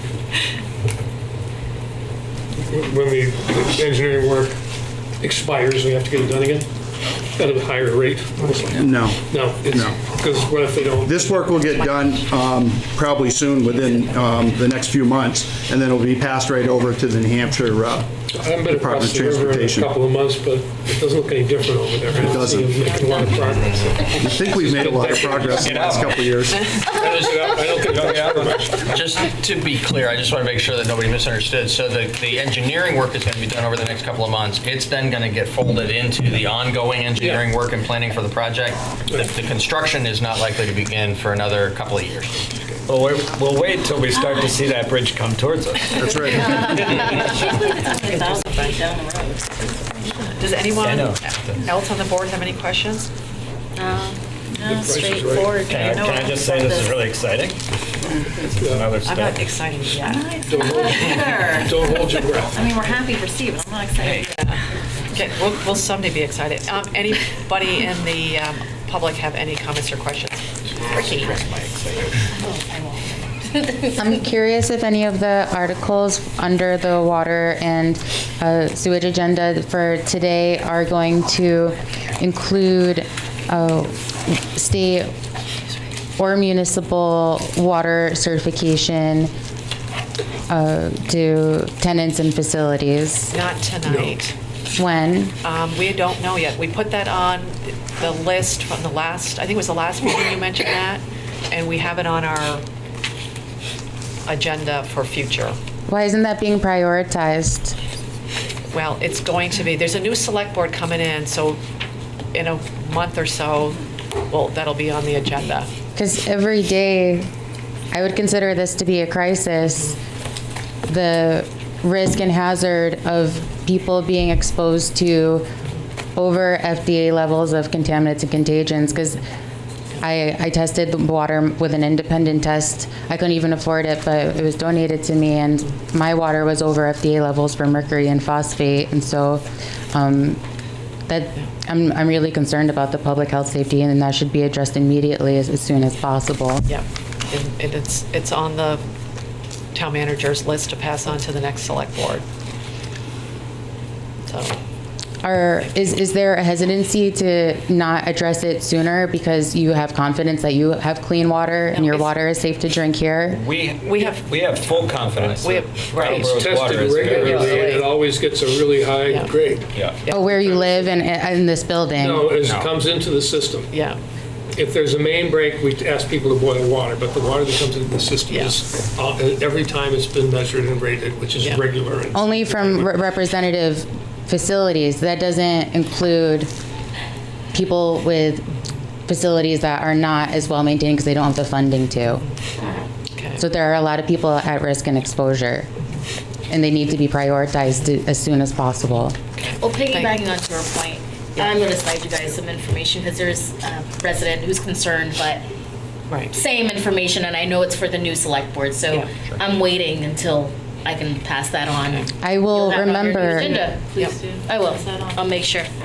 The neglect of this select board trying to push on issues, these really important issues, onto other people instead of taking the responsibility to address this now. Okay, thank you. I can't thank you because I don't appreciate what you're not doing. I wish I could. So does anyone want to have any more comments, or someone want to make a motion about the Hinsdale Bridge? I'd like to make a motion about the Hinsdale Bridge. I'd like to make a motion to authorize the town manager to execute an engineering agreement with it. I cannot pronounce that. Dufresne. Thank you. Sorry. Dufresne Group for final design of the water and sewer improvements to be constructed on Vernon Street in conjunction with the Hinsdale Bridge project. We have a motion to authorize the town manager to execute an engineering agreement with the Dufresne Group for final design of the water and sewer improvements to be constructed on the Vernon Street in connection with the Hinsdale Bridge project. All those in favor, please say aye. Aye. Anyone opposed? Motion carries 5-0. Next up is the Chestnut Hill Reservoir project. And believe it or not, after, 10 years, we're in the construction phase. It's been quite some time. So again, attached is the engineering agreement from Du Bois Engineering for construction phase engineering for the rehabilitation of the Chestnut Hill Reservoir Dam. The project dates back to 2009 when Du Bois Engineering provided 8 different alternatives from rehabilitation to removal of the Chestnut Hill Reservoir Dam. A special article to sell the property was defeated in 2010 at town meeting. After several years of planning and delays, the project received a construction permit from the state to proceed with the rehabilitation project. The project involves installation of an overflow pipe to regulate the water level and to perform necessary structural repairs. The Public Works Department recommends accepting construction phase engineering agreement from Du Bois Engineering for the rehabilitation of the Chestnut Hill Reservoir Dam for a sum not to exceed $29,164. Does anyone on the board have any questions? May I just make a clarifying comment? Because one of you asked me this question, and I gave the answer to the one person. I just want to make sure the whole board is aware, the public at the same time. It's unusual for us to award a construction phase engineering agreement when it's not in conjunction with awarding a bid for the construction. The reason why this one is coming to you in that form is because our own personnel are going to actually do the work. Well, that was going to be my question. How much can we do? Because there's only 180,000 left on the 10-year-old bid. We'll be doing all of this. We're going to be doing the majority of the work and subbing a subcontracting little out bit. elements like fencing and things of that nature, which are outside our expertise. Do you want to tell us what the time frame is? The estimate right now is 10 weeks, and then we're going to figure out our spring schedule. Also, we're doing submittals right now on all the parts, so we have to take any parts that are going to be put into this dam, the piping and such. We have to send the specifications to the engineer. The engineer has to submit them to the state for review, and then they approve, and then we can order the parts. So we're in the process of getting all the approvals done right now, and then we hope to start the project in late spring, early summer. So can it be done by the end of 2019? It has to be done in 2019. That's what they said 10 Before years the ago. Hinsdale Bridge, for sure. Yeah, doesn't take much. I'd like, can someone just zoom back really quickly and let us know what's actually happening up there? So right now, the reservoir is been abandoned. It's disconnected from the water system. Yeah. It's the original reservoir It looks like that supplied water to the me, it town of looks like Brattleboro. there should be a polar bear in there. Yep, so there's going to be what's required for a dam is to have an overflow. So we're actually going to install an overflow pipe and put that through the dam. There's existing pipes there where the water used to flow in and out of the dam. We're now going to use that as a drain line. The drain line's already been installed towards Cedar Street. And so it basically depends on rainwater, and there's some springs, but very few, because years ago they put gunite down. Originally it was ledge and it was blasted and there was springs, and then later in its life it became a holding tank. So they sprayed gunite on it to make it more of a tank. So most of the water is going to take a long time to fill up. And it has to have an overflow pipe because it's considered a high hazard dam. So it's turning in, again, from a 20,000 foot perspective, this thing is turning into a lake, into a pond? it's going to be a reservoir that's full, and that's the way it was when we started this process. Yeah, and the thing to know, because honestly, God, this has been going on. My mother was on the select board when this was going on. At the time, probably, I shouldn't say this, but probably the people that were living on Chestnut Hill when the whole discussion occurred and the plan to do what we're doing now probably don't even live there anymore. I mean, you know what I mean? But a lot of it was in conjunction with what the people up at the neighbors wanted. Yep. So this has been going on for so long that it's finally getting done what was decided to do. Like literally this whole big thing started. Does anyone know if the current abutters, this is a town property? Yeah. It's town property. Is this still something that they want? I've met with some of the neighbors, and, you know, some of the new neighbors are like, why are you doing what you're doing? Right. Some of the ones that have been there for years are like, Fine. but, you know, the process, we put this through a process with 8 alternatives, Yeah. and it went to town meeting. Right. And Back so, in what year? 2009, 2010. So it's been through a process, I mean, a public process that was years to get to where we're at. It was like this big. I know, but it just... It was kind of like this. Okay, so we've It's like the considered that skate we're park. Yeah. turning something that's maybe not very hazardous into is there gonna something be a that fence could be around more hazardous. Less hazardous, Less hazardous. It's less hazardous? because it's going to have an overflow, so then it meets all the standards to be Well, but it's a filled dam. with water. That's correct. Is there going to be a The fence dam around the it? dam is unlikely to break if it has an overflow. No, I get that, yeah. I think we're talking about people falling in. But as far as from a personal It's got safety fence. standpoint of kids being near this thing, It's all fenced. it's now going to have to be filled with water instead of just... That's correct. That's right. Yep. Let's just make sure nobody can fall in that sucker. David says there's. I know, No kayaking, no without- trout. I'm a little Are we sort of doing with it dismayed then? that Can we're... you swim in it? Yeah, we just go mosquitoes. Right, you're dismayed? Well, I'm just wondering if it should be revisited, the original decision. Would you like to revisit the skate park? I don't mean Because to. that's what that's the door You you're want to put a skate park? That was part of it. Skate park. Why are we? Then you have to go up I'm the hill just to trying to get there. clarify where this is for the person hiding under a rock. Is this the place where it's a shortcut to the retreat tower? No. No, Well, there the are- cul-de-sac describe it that way, thing yeah. where Yes. it's like, Yeah. that's, there's a shortcut to the steep retreat tower. Oh, I didn't know that. That's Yeah, where the no, I polar do. bear It's- enclosure. Now I don't. Yeah, it's a big empty like swimming pool looking thing. Oh, that huge thing. Yeah. Yeah. And so you're gonna fill it with, It used to have water in it. so now you're gonna put water in it. We're gonna let Back the water in stay there. Nobody's going to swim in it or anything. There's Well, and no, like- that's fine. Like David said they're literally, going to grow mosquitoes. well, like 10 years, like literally 10 years ago, it was, do you fill it in and make it a green So space? or finally do you it's keep go, it- okay. And this whole big thing went on in 10, and finally, everybody said, okay, we want it filled, we don't want it filled in, we want it filled with water. They don't wanna make a green space. No. Okay. That's correct. Right. And there's no there's no From the possibility. past. That's the pretty People clear. from the past. Well, the people from the past, I don't know. Is there any possibility to like, to not fill it with water? Do we have? I guess I'm confused as to why. I think that's what Nature Tim's will fill it with asking. water.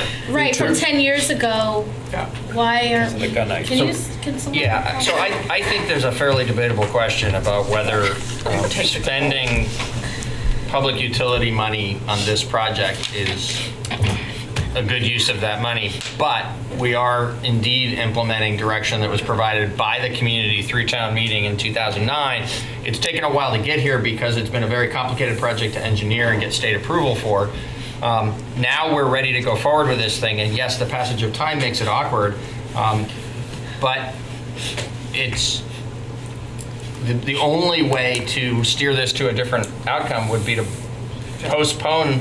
Now that we're knocking on the door of actually getting done what was directed 10 years ago, you'd have to tell us to stop and then go back to town meeting for further direction on this. And my understanding, it was obviously well before my time with the town, but my understanding is that there was actually a plan to sell this to the abutting neighbors, and town meeting rejected that in favor of this plan. One thing to clarify is we're not going to be filling it with water, although that's really, it's we're going to watch it slowly. We're going to watch it slowly fill by nature. What we're going to do is we're going to safe it up so that water can safely be stored in that. Is there any area possibility again. to paint And then that rain's big gonna fill it up. cement section around it? I'm sorry? Nothing. Thought process. Painting it? Yeah, never mind. Concerned about the thought process. So basically, right now, what we're being asked to do is what town meeting directed us to do 10 years like ago. 10 years ago. That's correct. Okay. Wow. Yeah. Okay. Wow. So, I don't know if anyone, did we? I guess, my problem, I guess what, I know. I'll get it out there, I just question using these funds for a project that, it could turn out really nice and improve the value of the properties up there. It would be nice for the people that live up there. Can they use it? Can they kayak on it? They can't. They can't touch No. it. Oh. But Okay. it'll be nicer to look at than it is now, probably. Well, that's why I was asking about the paint. Will there be a fence still? There will be a fence, and, good. you know. But not a snow fence, something a little more. It's going to look a little bit prettier. That makes sense, I guess. It is, it's a little weird. Does somebody want to I make a don't feel motion? that strongly. I don't know if you could look up that town meeting on BCTV and hear the discussion. I don't think they were taped. Were they broadcasting these meetings? Yeah, No, they they were were on always TV. broadcasting You them, can go yeah. back and look at select board meetings and relive it all. No, thank you. It's They probably, had how many site years did it visits. take to? They like took site 3 years visits in up the making? there. They did. It's a nice walk. Oh, it's a gorgeous walk, and you can cut through to Retreat Tower. Now I know. So does anyone want to make a motion? I don't I want gotta do all the unpopular ones tonight. I move, no, that's a liquor license. I move we authorize the town manager to execute an agreement with Du Bois Engineering for construction phase engineering services on the Chestnut Hill Reservoir project in an amount not to exceed $29,164. We have a motion to authorize the town manager to execute an agreement with Du Bois Engineering, Chestnut Hill Reservoir project. All those in favor, please say aye. Aye. Aye. All those opposed? Motion carries 3-2. Well, that's interesting. What? Next up, my mother would kill me if I didn't. Well, I understand that. She's been doing it for 10 At least I got it out there. Now we have an update on the odor control at the wastewater treatment facilities. As we know, it's been a problem, and Steve thinks it's been fixed. Okay, so this goes back that we had some complaints, and the board directed the utility to, to take another step and actually do a study. So in August of 2018, the Select Board approved the engineering agreement between Boker and Associates to conduct an odor control study at the Brattleboro Wastewater Treatment Facility. The purpose of the study was to conduct an odor emission inventory at the wastewater treatment plant and create a dispersion model to identify the extent of the odors outside the wastewater treatment facility or property. The inventory and the model have been completed, and the strategy has been developed to control the odors so they can no longer be a nuisance outside the wastewater treatment facility. The odor emission inventory, engineer Robert Boker began sampling wastewater and odorous air samples at various locations throughout the wastewater treatment plant. In August, the wastewater was tested for sulfide, pH, oxidation, and a reduction potential for temperature. Air samples were tested for sulfur compounds and hydrogen sulfide, concentrations. A dispersion model was used to predict the impact of the wastewater treatment odor emissions into the surrounding neighborhoods. A computer dispersion model was developed using actual meteorological terrain data to determine how the odors were dispersed in worst-case scenarios. Worst-case scenarios are normally associated with low wind speeds, temperature inversions occurring in the early morning or evening hour. And that's pretty much held true to what we had actually lived through before this test was done. Currently, the model identifies our facility could exceed 50 to 200 homes per year. The odor study recommends a maximum target of 87 hours. I'm sorry, let me go back on that. So the dispersion model identifies off-site odors in units per hours per year. Currently, the model identifies our facility could exceed 50 to 200 hours per year. That would be odors that are off-site from the wastewater treatment plant. The odor study recommends a maximum target date of 87 hours or 1% a year of off-site odors.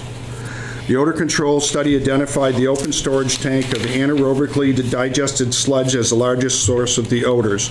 This was the open tank that when we were working on process to go with a Class A product, that's where we noticed the worst odors at that time. It accounts for almost half of the total plant odor emissions.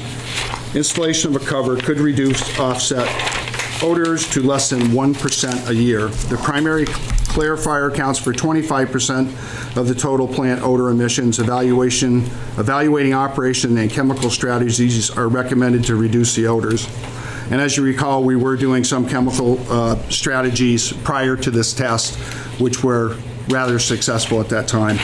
The exhaust from the dewatering room accounts for 15 to 20% of the total odor emissions, but this only occurs during dewatering operations. town staff added a calcium nitrate product to the influent wastewater before the study was conducted. The report found that this may have limited effect on the H2 concentrations, although our testing actually decreased it, so there's still a suggestion that at times we could use that chemical to reduce odors.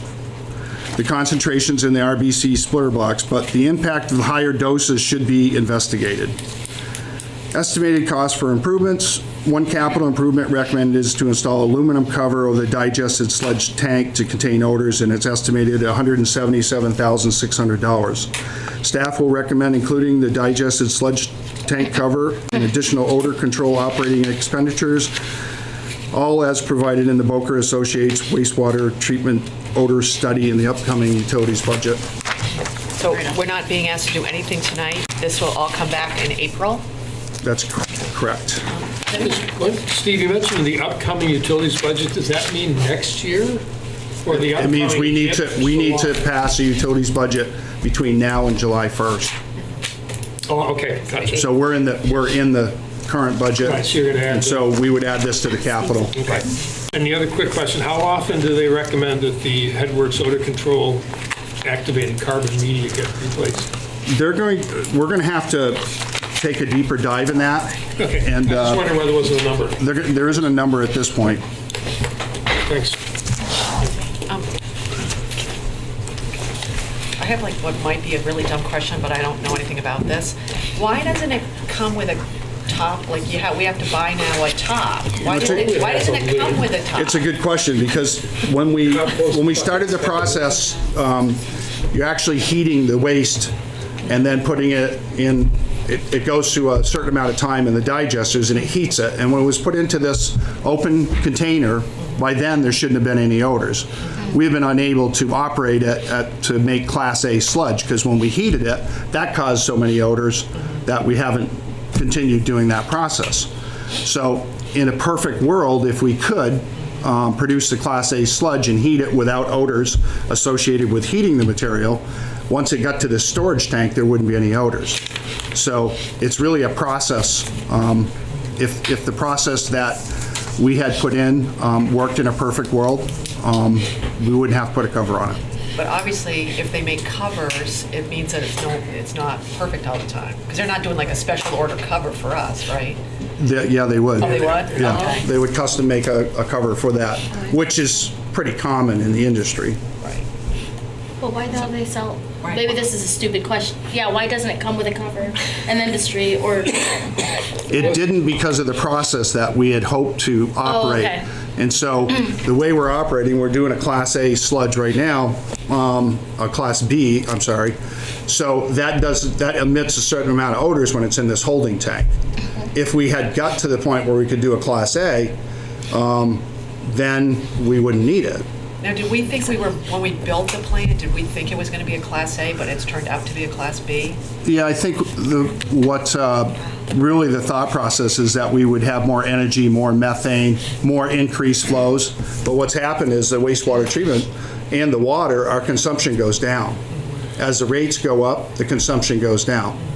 So we've leveled off. We're at the same amount of flow that we were 10 years ago, if not less. So it's not a flaw in this. It's a good thing in a way, because you're only 50% of your capacity, so that's a good story. But we're also looking at some new methods to produce this Class A that we'll be discussing when we get into the utilities budget. That might be separate from what we have at the facility right now. Technology keeps changing. Does anyone else have any questions? It's just an update. It'll come back on the agenda in April. Ricky?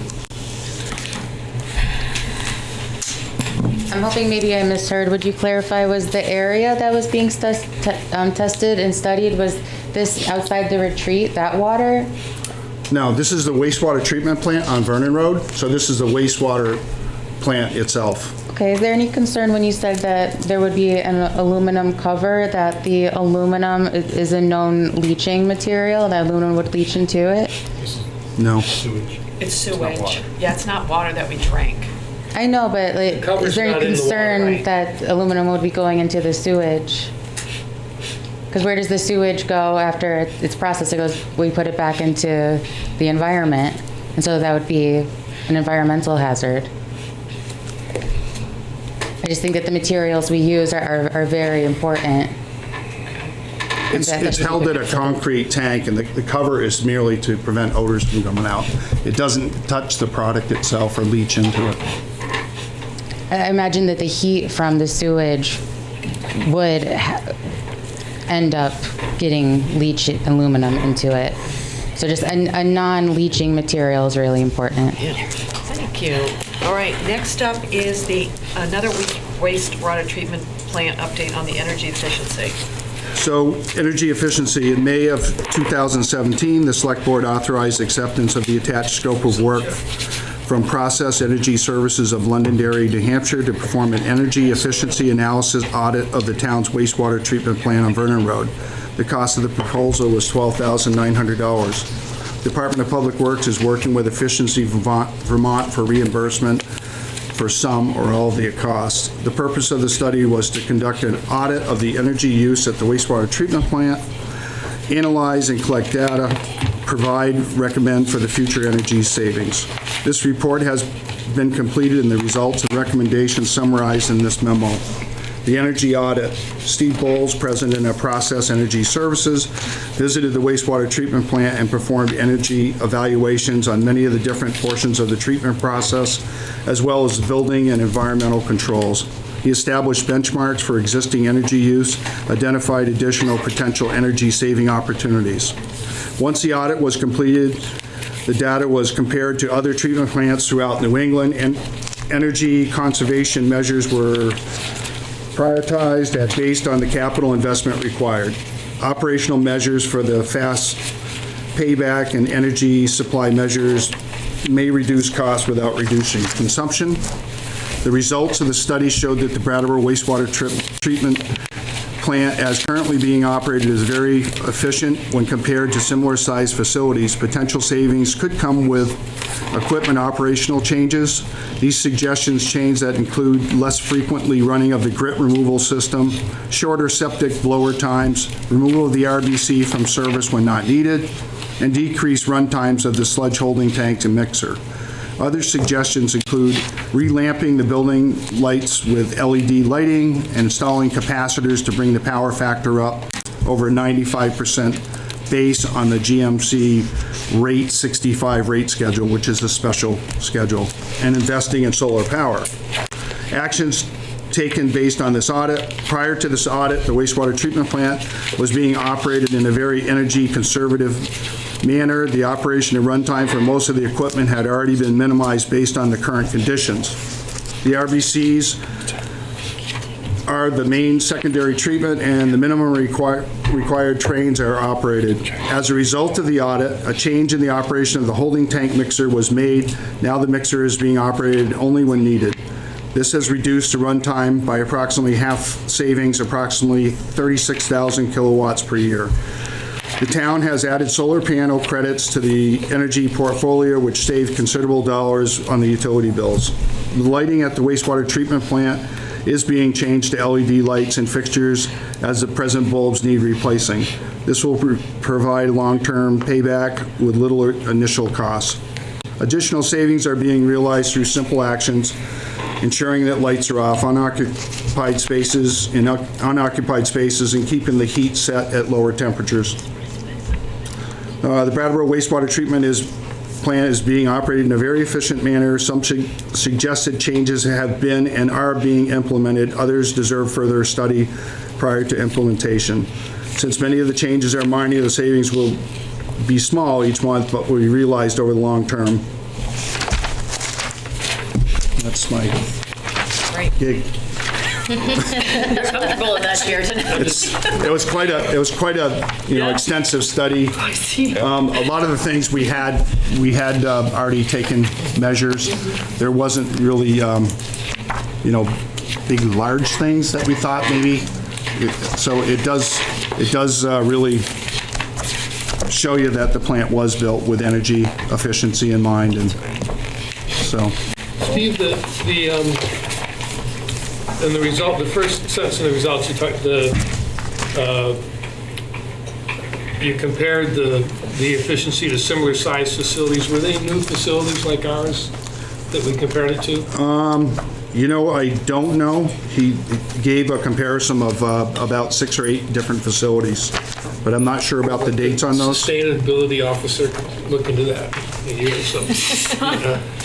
And the primary energy that's consumed is electricity, right? That's correct. Yeah, there's not a lot of diesel fuel or... No. It's mostly No.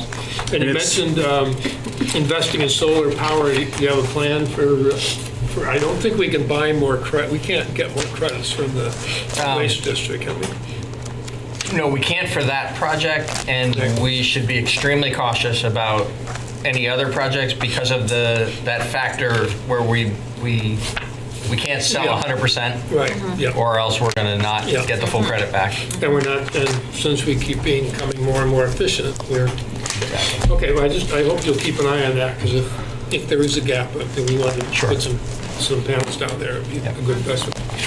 Okay. Thank you. Anyone else have any questions? It's very exciting stuff. All right, now you're going to give us an update on the water main. It's Steve again. Steve, you're hogging the meeting. Okay, let's keep going. Yeah, when I was reading through the binder, I couldn't believe it. I was like, Steve Barrett night. Yeah. Saved it all for the end for you. So you don't have to come anymore. That's right. End of season. So on February 5th, 2019, the Brattleboro Fire Department responded to 165 Main Street for a large amount of water flowing in the cellar of 165 Main Street that houses Brattleboro Bicycle Shop. The water flow appeared to be from a water break on Main Street, so the Utilities Division was contacted. The Utilities Division shut down the water line on Main Street from Elliott to Grove Street. The break caused an estimated loss of 160,000 gallons of water. Since multiple electric lines run under the ground, Green Mountain Power was contacted also to de-energize any of the lines. Following the complete isolation of the flow and pumping of the cellar, the utilities crew excavated and exposed the leak. The leak was found to be on a bonnet section of a valve that actually went to 165 Main Street. It was actually a sprinkler valve that was installed in 1991, and the bolts on the top of the bonnet had failed and rusted off, causing the leak. Once that leak was contained and repaired that night at around 2 a.m., the crews left, and then they returned and stabilized the area the next day. The valve is part of one of the things that happened when we had this breakdown is we went to other valves within the system, and one of the valves actually, one of the parts broke on that valve, and that valve was installed in the 1880s. So the crews were able to fabricate a bolt. There's a pack joint on top of these valves, and there's 2 bolts, and they had to fabricate a bolt because the water was leaking up through the stem. They were able to stabilize that, but in the future, if that valve's used again, it more than likely will leak again. So the recommended course of action, one of the things we're looking at is the water main on Main Street itself. Again, the original water main was put in the 1880s. We talked about the Chestnut Hill just recently. That was the supply for Main Street, and the first hydrant was at the corner of High and Main. So what we've done over the years is Main Street, it has a huge impact anytime we're down there to do a project. So projects have taken place over the years in kind of bites. So instead of the 8-inch main, what we've done is upgrade the water main to a 12-inch. So in the 1967, we upgraded from Lower Main Street Bridge up a short way towards Flat Street. 1994, we upgraded to 12-inch from Main Street to Elliott. 1998, we upgraded the water line for Elliott Street from Main to Church. And then 2002, we upgraded the 8-inch line to 12-inch from Main Street at Elliott up to 129 Main Street, which is near Zephyrs. So what we're proposing to do is we're proposing to upgrade the section of water main that is in this intersection from 8-inch to 12-inch. The proposed water line upgrade would begin near 129 Main Street, again, that's Zephyrs, and continue north to 181, which is Candle in the Night. And then we would install all brand new valves and future use piping for all the buildings.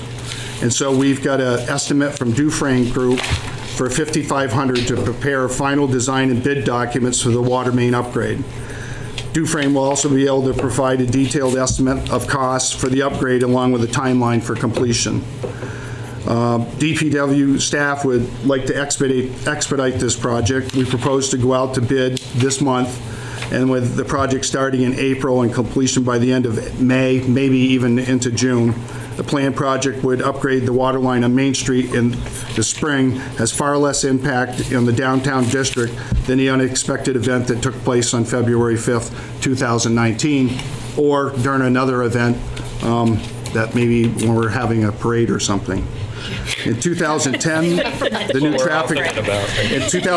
new traffic lights were installed on Main Street, and the project included new pavement. The expected lifetime of the pavement on the street is approximately 20 years, and we are now about halfway through that period.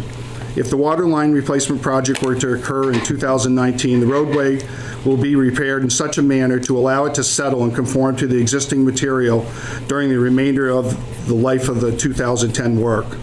So in other words, it's probably a good time to make that utility cut, and it won't have as much impact on that roadway. You never want to pave a road or dig up a water main right after you pave. So that's what I have. That's my recommendation. I know, I feel like we should look at you. I think that's... I could not run the water in the basement. Thank you for the great and fast work too with that. That was not my favorite email to read, and I thought you guys handled it quite well and expeditiously. I had a question. What's the expected lifespan of the new work, the new pipes that are going in? Well, the water mains that we have been well over 100 years, so that's the expectancy. Cool. If you ask somebody, they'll tell you 50. Okay, fair enough. Wow. The old one's cast iron? The old ones are cast iron, and then the next upgrade from that was cast iron with cement lining. So this water main on Main Street, it's an 8-inch main, but it probably has a diameter on the inside of probably 4 inches or 5 inches. Because it's built up with barnacles prior to filtration. You know. Does anybody have any questions for Steve? Franz? Franz Reichsman from the Finance Committee. What's the cost of this project? Do we have a number for it? That's what we're going to pay for to get an estimate. We have an engineer that will actually do a design, and then they have to figure out the number of laterals that will go or sprinkler lines, and then they'll give us an actual number of what that project is expected to cost. So we're asking for the funds to have an engineer give us a design for that. Got it. Project. And how about I can give you what they basically say is it'll be a rough number is like $300 a foot. So.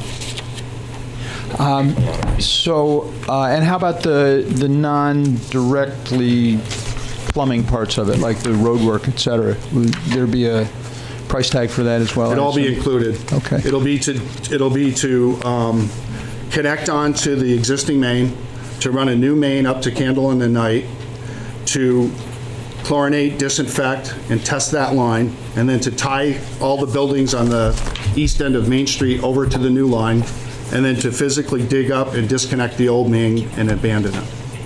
And then to pave it, and then do the sidewalk, and we're done. Okay.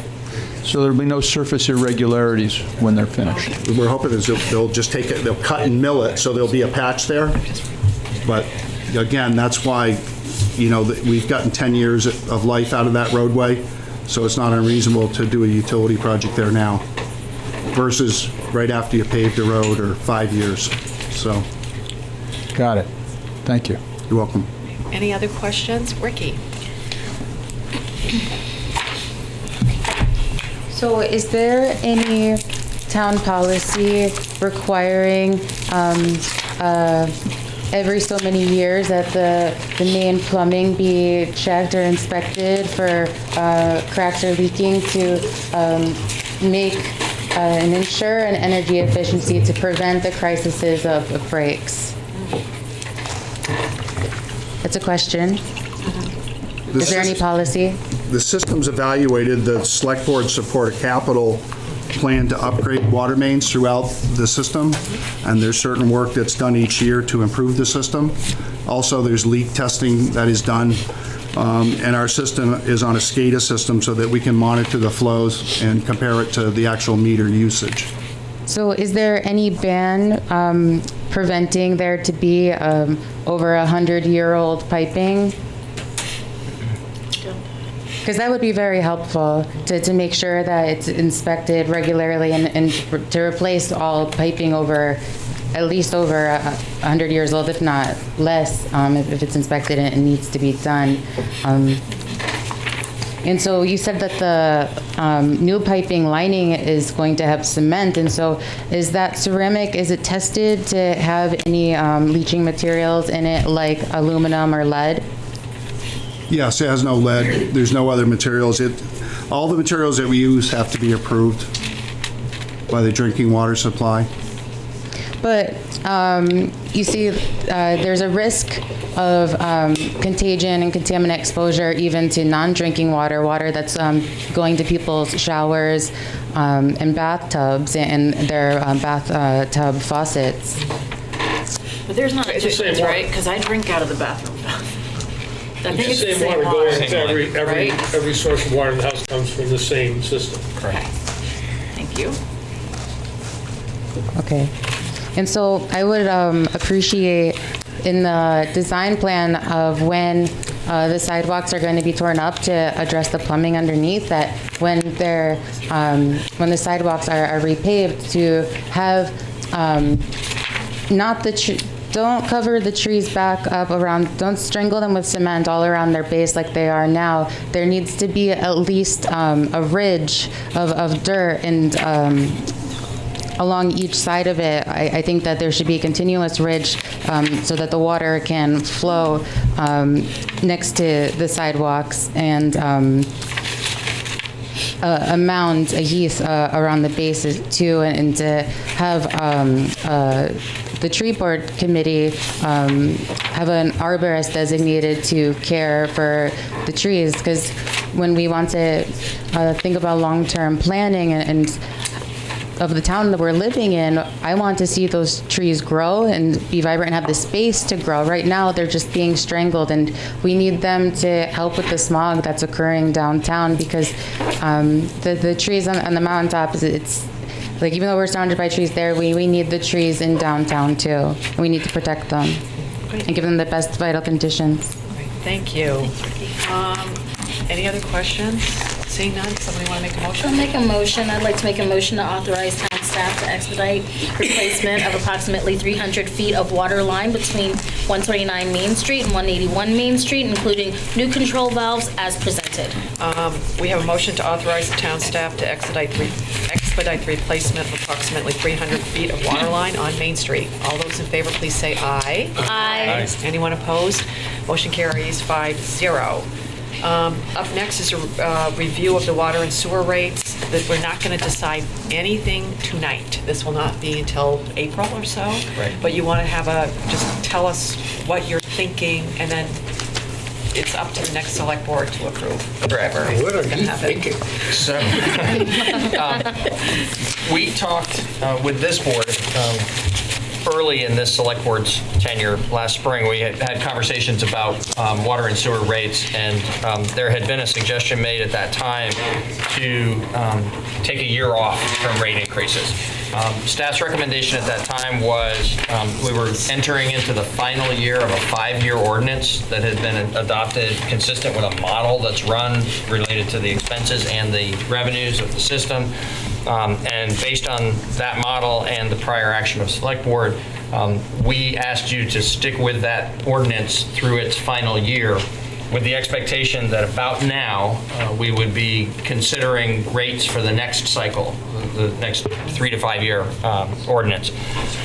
In the intervening time, you agreed with that. So we had the final year of what were, I believe, 2% annual water rate increases and 6% annual sewer rate increases.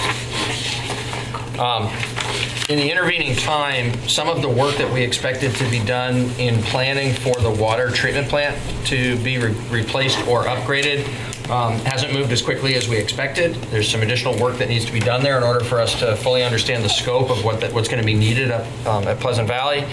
And in addition to that, we've done some preliminary rate analysis that suggests that if we stand pat for a year now, the revenue stream is expected to slightly increase the reserves of the fund balance over this next fiscal year without any rate increase. And so the reason for that and how that relates to the prior conversations we had is we were expecting to have our expenses increase more rapidly than they are going to increase for the capital work. So the bottom line is that what we're recommending to you this evening doesn't require your action, but we'd like to just kind of get a nod of approval from this select board that it's appropriate for us to bring the ordinance that was attached to this memorandum to you tonight, just informationally. If we get your nod of approval tonight to head in this direction, we'll bring it for actual consideration, first reading, by the new select board in April. And the recommendation is that it be a one-year ordinance instead of a multi-year ordinance, and the one-year ordinance be simply readopting the existing rates. So that this would be the year off. This would be the year with no increase. Well, I don't think it really matters what we say because we're not going to be here voting on it. That's why we didn't ask you to adopt a motion, but if you, for instance, had significant concerns about this because you've got the history with the issue, we'd want to know what those are so we can factor that into the work that we do to prepare it for the next board. Some of us will be here. No, I'm just saying there's going to be a new complement of people, and what I think actually doesn't matter because if someone else is going to be voting on it in April. But in any event, that's the reason we were covering the gamut of issues with you about utility issues tonight, and this was a long pending, important one. That's why we gave you this update. If you have no concerns, we'll bring it. You have my nod. I have the opposite of the concern. A break in the steady increase year after year after year of the water sewer rates is welcome. Right. I call this an enthusiastic nod. An enthusiastic, no comment. Yes. Thank you. You have our nods. Okay. It's always good not to increase something. Tax. Okay. Thank you, Steve. Would someone like to make a motion to adjourn as Water and Sewer Commissioners? So moved. We have a motion to adjourn as Water and Sewer Commissioners. All those in favor say aye. Aye. Anyone opposed? Motion carries 5-0. Finally, we get to the unfinished business, and we are talking about the ordinance change. This is the second reading. I want to open the public hearing, and we're talking about adding one small little thing to the solid waste exemptions on the plastic bag. And I just want to make sure I'm reading the right one. Oh, there it is. It's Chapter 7, Ordinance Regulating Solid Waste, which is Section 2, Regulating Single-Use Plastic Bags, Article 4, exemptions to general prohibition. And we're adding framed art and art supplies to the list of exemptions. That is all that we are doing. Does anybody have any comment on that? It's a public hearing. Yeah, it's a public hearing. I open the public hearing. Oh, I'm sorry. Unless I thought I said it. I meant to open the public hearing if I didn't. And Mr. Clemens is here, and I guess my question for you is, doing framed art and art supplies, does that? That's Good for you? Sounds Okay, great. And Ricky, did you have a comment? I would encourage that instead of exemptions for this, there should be an accommodation to accept biodegradable plastics that would suffice. I cannot find a source for biodegradable plastic bags that are 44 inches by 64 inches, which is the biggest bag I use. Is the material, the type of plastic you're using, recyclable? It is not. I bet you could find recyclable plastic within that size. I have Well, you need to try harder because I know it exists. We're not going to interrogate you don't interrogate us. Not Mr. Clemens. Yeah. I'm not paid to be here and to do your work and to make the town more efficient, but any plastics should be either biodegradable or recyclable if they're used. Okay. Thank you. Are there any other comments during this public hearing on the ordinance change? Seeing none, I'm going to close the public hearing. Would somebody like to make a motion? I'd like to make a motion. She'll just kill us. I'm sorry. I'm so sorry. Did I? Go. It's so weird. No. Well, this gets me excited. I'm excited about this. I'd like to make the motion to approve the proposed ordinance amendment as presented. We have a motion to approve the proposed ordinance amendment as presented. No. All those in favor, please say aye. Aye. Anyone opposed? Motion carries 5-0. I was convinced. Thank you, Mr. Clements. Thank you. Thank you. And you're going to get your sidewalk or your Hopefully not. road? Sorry about the disruption. Yeah. Take the disruption. Yeah. Hopefully it won't be too bad. It'll be good. Now we're on to new business, and it's an application for law enforcement education foundation grant for the fire department.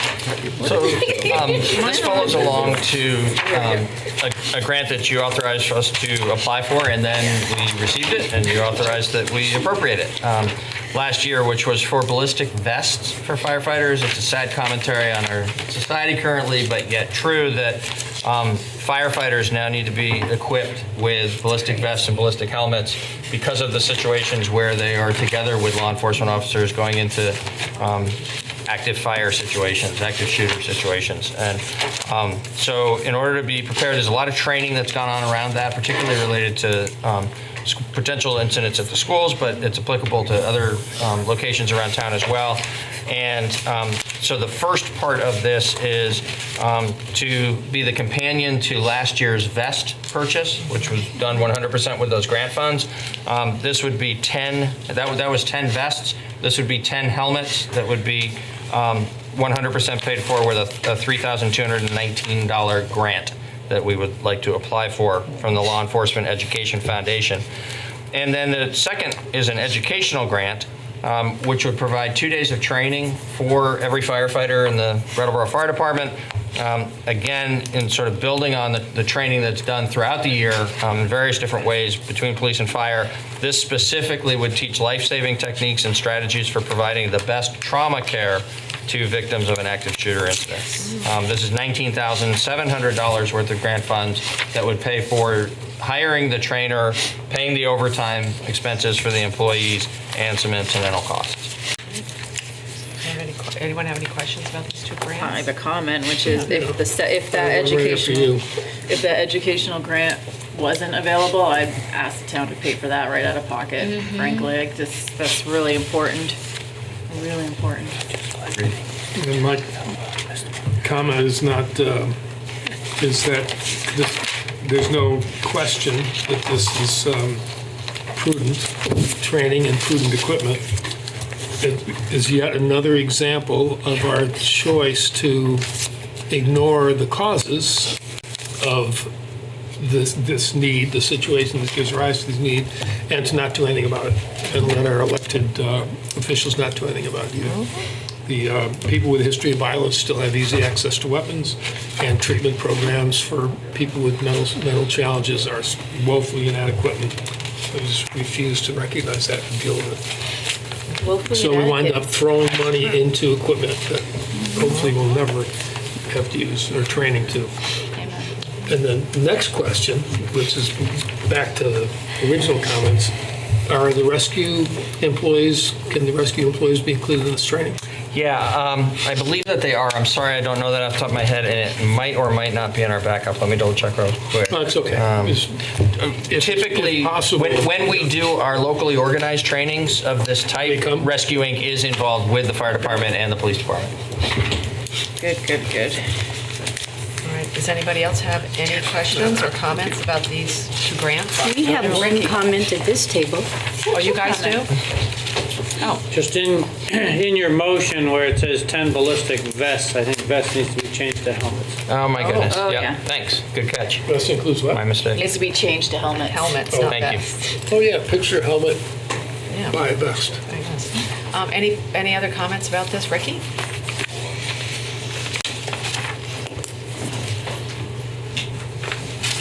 So I've been feeling very restless since I saw in the proposed town budget a $35,000 request to replace the current guns that the police have with $35,000 worth of 35 more guns.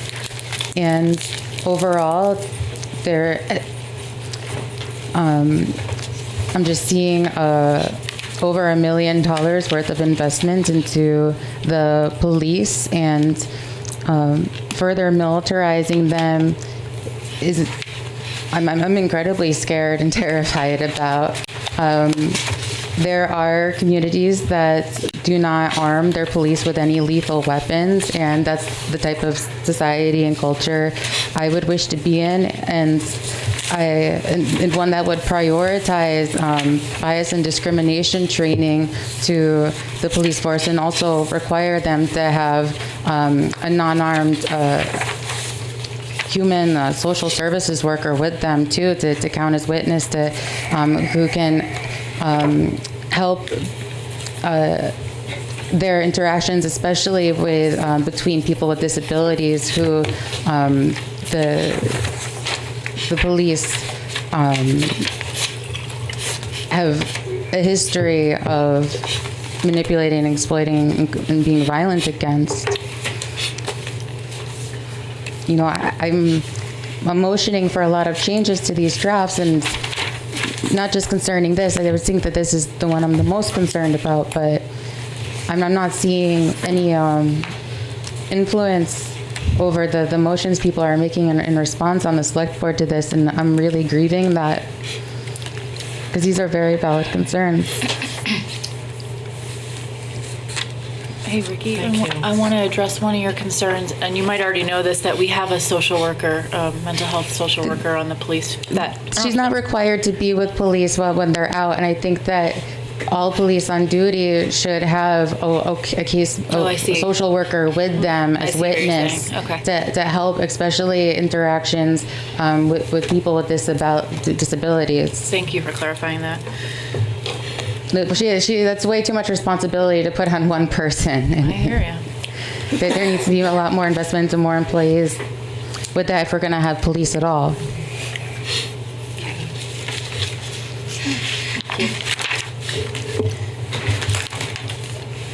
You know, why isn't in this description on the agenda here, why isn't that including the $35,000 proposed to spend on militarizing the police? Yeah, because this is a very specific thing that they're applying for these grants. So we're only talking about these very specific thing.